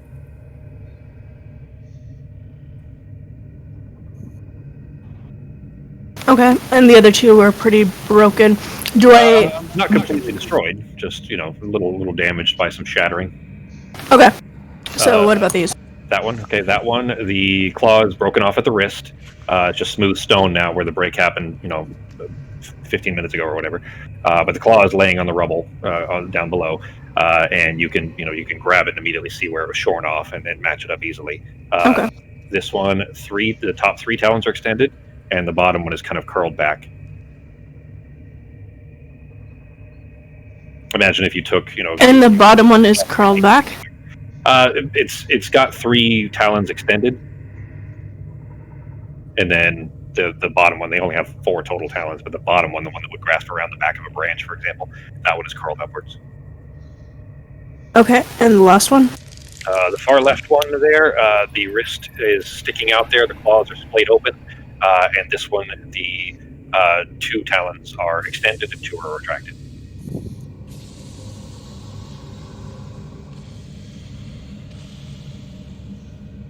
This all, is coming back to you pretty easily because, like I said, you had to draw these statues over and over again as a kid. I'd like to also put my ear up. I'm gonna break away from his leg, and I'm gonna put my ear up against the door and see if I hear anything. Okay. Give me a perception check with disadvantage. God, I forget that I'm the worst at this. Okay, I'm gonna go back to the first one to where the claw is missing because I'm gonna try and figure that one out. Okay, so for the second one, all 4 claws were extended. The other one had 3 extended, 1 curled. The other one had 2 extended and 2 retracted. The other way. Mm-hmm. So I'm gonna go look at this one. Okay. I got a natural one, by the way. Yeah, disadvantage, not so good. You're not hearing anything through it. That one, the hand is broken off and obviously has been for a very long time. You don't remember if it was there when you were here as a kid or not. It may have been, it may not have been, you're not sure. Because these aren't the only things you had to draw in here. You studied this whole place. So it all kind of bleeds together since it's been a couple hundred years now. But in looking around, you actually have to look behind the statue. You do find a broken bit of the claw. It's not the entire thing. You can't, the part that would be kind of the connective piece is missing. But part of the claw is still there. And as far as you can tell, it looks like it was supposed to have been 1 talon would have been extended and the other 3 were retracted. Okay.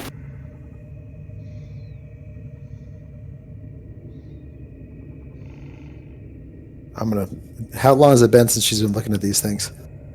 She's probably been gone for 5 minutes at this point. All right. Eckred is going just back against the wall, kind of tapping in place, looking frustrated. Are there any hinges or anything on this door to tell us how it opens? Does it open out or in or slide? It doesn't even resemble a door, except that the stone does not match the surrounding stone. It's obviously a separate edifice, but it does. There's no hinges, there's no doorknob, there's no nothing. It's just a solid, smooth stone wall that doesn't match the kind of almost rough and aged hewn stone that surrounds the place. Does it look like the claws would hold the objects? No. Imagine a bird with it's pointing its foot at you, and then has a different number of whether its talons are extended or retract, like whether the claws are kind of curled back or sticking out. But it's so imagine someone trying to do sign language, but they don't know sign language, or they don't know guitar chords. That might be better. So some guitar chords have fingers down, and some have them up, and things like that. Do you remember Julie, Justin? Julie. Julie. Fuck, what was her last name? She married Roman, I think his name was. Who are any of these people? You know them. I just can't remember their last names. Oh wait! Julie from Computers? Yeah. Oh yeah, his name wasn't Roman. His name was It was an R, like Raul or something like that. It was Ray. He had a weird name. Yeah, it was Ukrainian or Russian. Yeah. They have didn't they have 4 kids? I don't know. I think they're still on Facebook. I think they got divorced, but they ended up having 4 kids. But she, anytime that there was anyone that needed to, have signed, ASL to them. Oh yeah. She would, she knew ASL, so she would go and talk to them. It was such a fucking asshole. Every time she would do it, I would just stay in the distance and just make gibberish with my hands. What did I say? What does this mean? What's this word? So this shit was fun. I got a ton of stuff to try and learn it, but without like the actual visuals of somebody who knows how to do it, it's hard to learn it from books or stuff. So, and then I was looking up for like classes for it, but the classes are all too early for me. You could probably do it all on YouTube now, though, because I mean, back in the day, all the guides were just pictures of how to do, move your hand like this. It doesn't make it. To me, the picture doesn't, I guess, translate well to what the physical motion would look like. Oh, definitely not. Because the pictures are 2D. You can't see what they, whether it's pulled backwards or move forward or whatever. And the arrow is not always like indicative because like sometimes it's kind of weird. Like they try and describe it as the best they can in writing, but it doesn't really translate well, and it's Okay, so back to the puzzle. Do we have like any pictures of this or anything? Is there like any visuals that go along with this? No. You found those objects. I mean, you and Leary, all of that time ago had gathered that those things have to have something to do with the claws. The claws must represent something. They must be numbers of some kind, clearly. And the objects have to represent those also somehow, but you never were able to piece together what that connection would be. And this ruin wasn't important enough for them to Merethalis to invest a lot in studying this place, because this is one of dozens out here in Gwynthare. So they just there were others that were more valuable and they spent more time on. But nobody's ever, as far as no one's ever figured it out. Does anyone have okay, a so large drill? There'd be number 1. Okay, so there'd be 0, 1, 2, 3, and 4. That is what you gather, and that is kind of what you and Leary had pieced together before, yes? Alright, since she's been gone for a while, I'm gonna head that way. Okay. Just to go check on her. Okay. Then coming around the corner, you can see, through darkness easily, especially since she's lit up by bright daylight right around the corner anyway. She is holding one of the broken claws of the stone statues in her hand and kind of looking at the statue. Right. I'm gonna go join her. I don't want her to be up there by herself, just in case this thing comes back. Sure. Oh, size with me. Okay, but how much damage? How many d6s does Sai get to roll in damage? She has no damage at all. Yeah, exactly. He's just a great companion. Hey Norok Pogo, how many swings of an axe do you think it takes to kill one of those big snake guys? Not the ghosts, the ones that live in those pots. I don't know, hopefully just one. You want I don't know. We can play a game. Like I open it up, or like I can use you hit it immediately with your axe and just destroy it, and then I can use vicious mockery on it, and then that way it all gets messed up if it's in that pot. So we'll just play whack-a-mole. I mean, we can. Pogo definitely carries his weight by mocking a snake to death while Dora cuts him in half. And getting himself locked inside. Out of curiosity, if he's just hacking full strength at a non-moving pot, does he get an advantage on that attack? I would say so. See, the problem is we might wake up. Like, it's going to make a lot of noise. Wait, I'm going to ask Ekrid. I'm going to get up close to him, like a little uncomfortably close. So, why can't we make sound? And I'm going to get like close to where he can feel my breath. Like I'm going to look up. Like I'm going to kind of pull his arm down a little bit to get close to his face to talk to him. Why do we have to be quiet? What do we? Why? Because we don't want to wake up any more of them. Is that how they work though? Like, because we make a shitload of sound this entire like, do they have a short memory? Because I'm pretty sure I just exploded a fucking room back there. Like, have they just forgotten about that, or are they all now woken up walking around? He looks up at Norok. Is he your responsibility? Can you gag him or something? No, that's where all my power comes from. We can't do that. Yeah. Okay, I'm gonna share my findings with Sarah to see if she has any ideas, because I'm kind of stumped, and it's because if it's numbers, is the X, square, triangle, and disc like representative numbers? Because if so, the disc could either be 0 or 1. The square and the X could both be 4, or one of them could be 3, and the triangle could be 3. But like, it's nonsensical. My guess would be that the disc would be 0 because it's literally a disc. It's literally a 0. The X would probably be 2. The square has 4 sides and the triangle has 3. But we That don't is have true. anything for 1. Someone's gonna have some homework this week. Unless the disc is 1 and 0 is just 0. There's nothing that goes there. Is there anything else on this big statue other than the thing that he was holding where she found the Give me an investigation check. thing?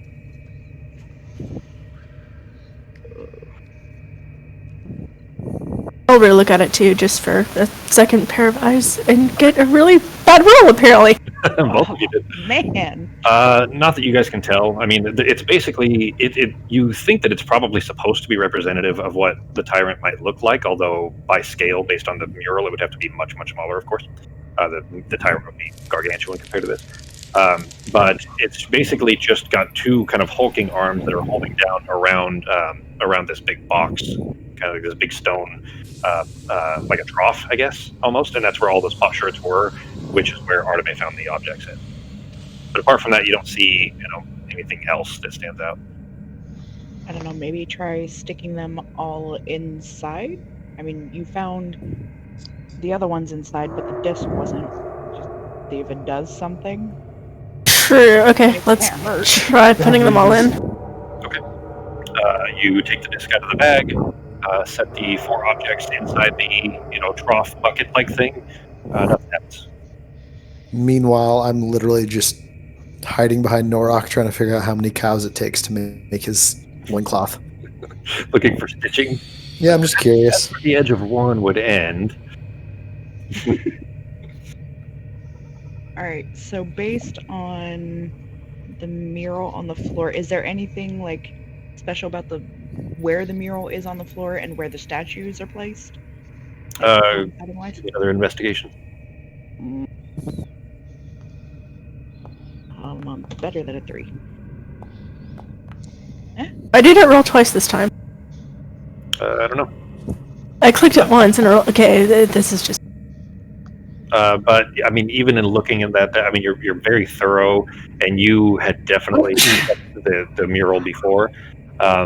Nothing that resembles the objects that you found at all represented in the mural, and nothing that really seems connect. You don't find connective tissue, I guess I'd say, with any of this. I don't know. You want to take them all back to the group and see if they might be able to help out? Okay. Two of the statues have like a blue face, and the other 3 don't. Is that significant? Yeah, it's just the art of the map, unfortunately. Yeah, no difference there. Okay, so they're not actually different. Gotcha. No, yeah. Even the statues themselves, actually, in the art, are humanoid skulls, and these are not. These are, definitely reptilian. Okay. Like shapes. I mean, Ekrid does seem to know a lot about this place, so maybe he knows something. As much as you don't want to work with him, we kind of have to right now. Yeah, but there's no telling when or if he'll try and kill us and then just take off. Remember, extremely bad terrorist group. True, but there are 4 of us and only 1 of him. Yeah, but my magic is pretty much depleted. I'm good for a while, so I'm pretty sure we can take him out. That fireball she hit Norok with didn't feel a thing. She was totally fine after that. It was only a cantrip. Yeah, okay. I still have a lot of spell slots left. Well, my higher ones. Alright, let's see if the boys have any ideas. Ah, What? no, I'm saying I've been listening. You haven't even explained it to Pogo yet. I have no. I mean, yeah, no, I have no clue. Right. Is there anything in these little alcoves? There are more like smaller, how do I say this? Less resplendent, less important seeming sarcophagi. Okay. I'll ignore them for now. And most of them, like the lids, have already been thrown off and clearly, ransacked at some point. Oh, light's back. That's good. You had something. Okay. Arteme, it's Yes. come come around the corner there and get where you are, let's say about 10 feet or so from the door, the objects in your hands begin to glow kind of a faint blue. And immediately kind of looking up at the group to kind of notice, like, hey, you guys see this? When you look up, you notice at the door there are 5 small circles, essentially like small, glowing spots on the door that are glowing that same blue. Okay, so that means we're missing something. Yeah, so... How did the search of the ceramic pots go? Ekrid kind of scowls at you. Hey, Ekrid, do you have any things that might fit into those shapes? He gives you kind of a puzzled look, and he kind of steps away because he was leaning against the wall, and the wall's like glowing a little bit behind him. He kind of steps away and turns back, almost surprised. No, I hadn't gotten this far. I wasn't even aware that this was how we might get through. Makes sense, I guess, since he was carrying that disc. What else did you find there? The ones that were been there for like millennia that nobody's touched or been able to figure out how to open this. Why do you think archaeologists gave up on this place? It's frickin' complicated. He gives you a scowl that let's say, looks like a poor, uneducated person scowling at somebody that he thinks is being hoity-toity. The impression you get is that he feels like you're an educated elite. Well, let's start. Where did you find those other ones? Where did you find those other things? Where they've been for millennia? But like, were they on the What are they in this? Do we have to go search statues or sarcophagi? What are we looking for? No, these were just found by other archaeologists and put in the same place because we figured they were useful for something, but we didn't find them all. So we had 3 of them there. You guys found the disc, which means we're missing 1 more. Is there anywhere in this big?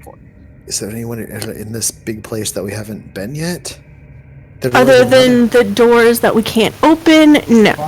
Which is why people have kind of moved on. Like, people still come here and like try it out every once in a while, but it's not on the higher list of priorities like finding the Wood Sage's course was. So people moved on to different digs. Maybe if you put those 3 on here, the door will open a little bit. You have 4 objects. We have 4 and 5. So the things that are glowing on the door, do they show like distinct shapes? Nope. There's 5 spots, essentially, is how I'd say. Like, there are 5 like filled-in circles, I guess, is how I'd describe it. But they're not necessarily they're not the same diameter as the disc. They're all 5 of them are the same. But essentially, the impression that you get is that these objects probably respond to those. You just don't know which one's which. Okay. I'm gonna go ahead and tell you guys that this is a passcode, and you guys just have to know what it is, and then you put the objects in the right place. That's the impression that you all get from looking at it. Wait. If 0 is actually 0, maybe you don't have to put anything in it. So if we have 4 of them, if the disc is 1, the triangle's 3, the square is 4, and the X is 2, then you just put them in as the passcode. Could be. Question, Arteme, can you use that thing you got from your aunt? Is it just work for the Wood Sage's course, or can you use it to do anything? She just has to know what it is. Maybe you should see if you can't locate the other key. That's what you were referring. Oh my god. Okay. You starting to put it together now, Fox? Yes. Okay. Say your grandmama's name or your mother's name or whoever's name. It's actually the word for grandma. It's not her grandmother's name. I believe it's Mima in Elvish. Nanesh. It's Nanesh. Okay, then you awkwardly. Nanesh. I'm gonna put them in the bag. I'm just gently gonna put them in my bag, carefully, yes. I was gonna say you awkwardly try to kind of put them in an elbow while you pull out the compass to hold it up.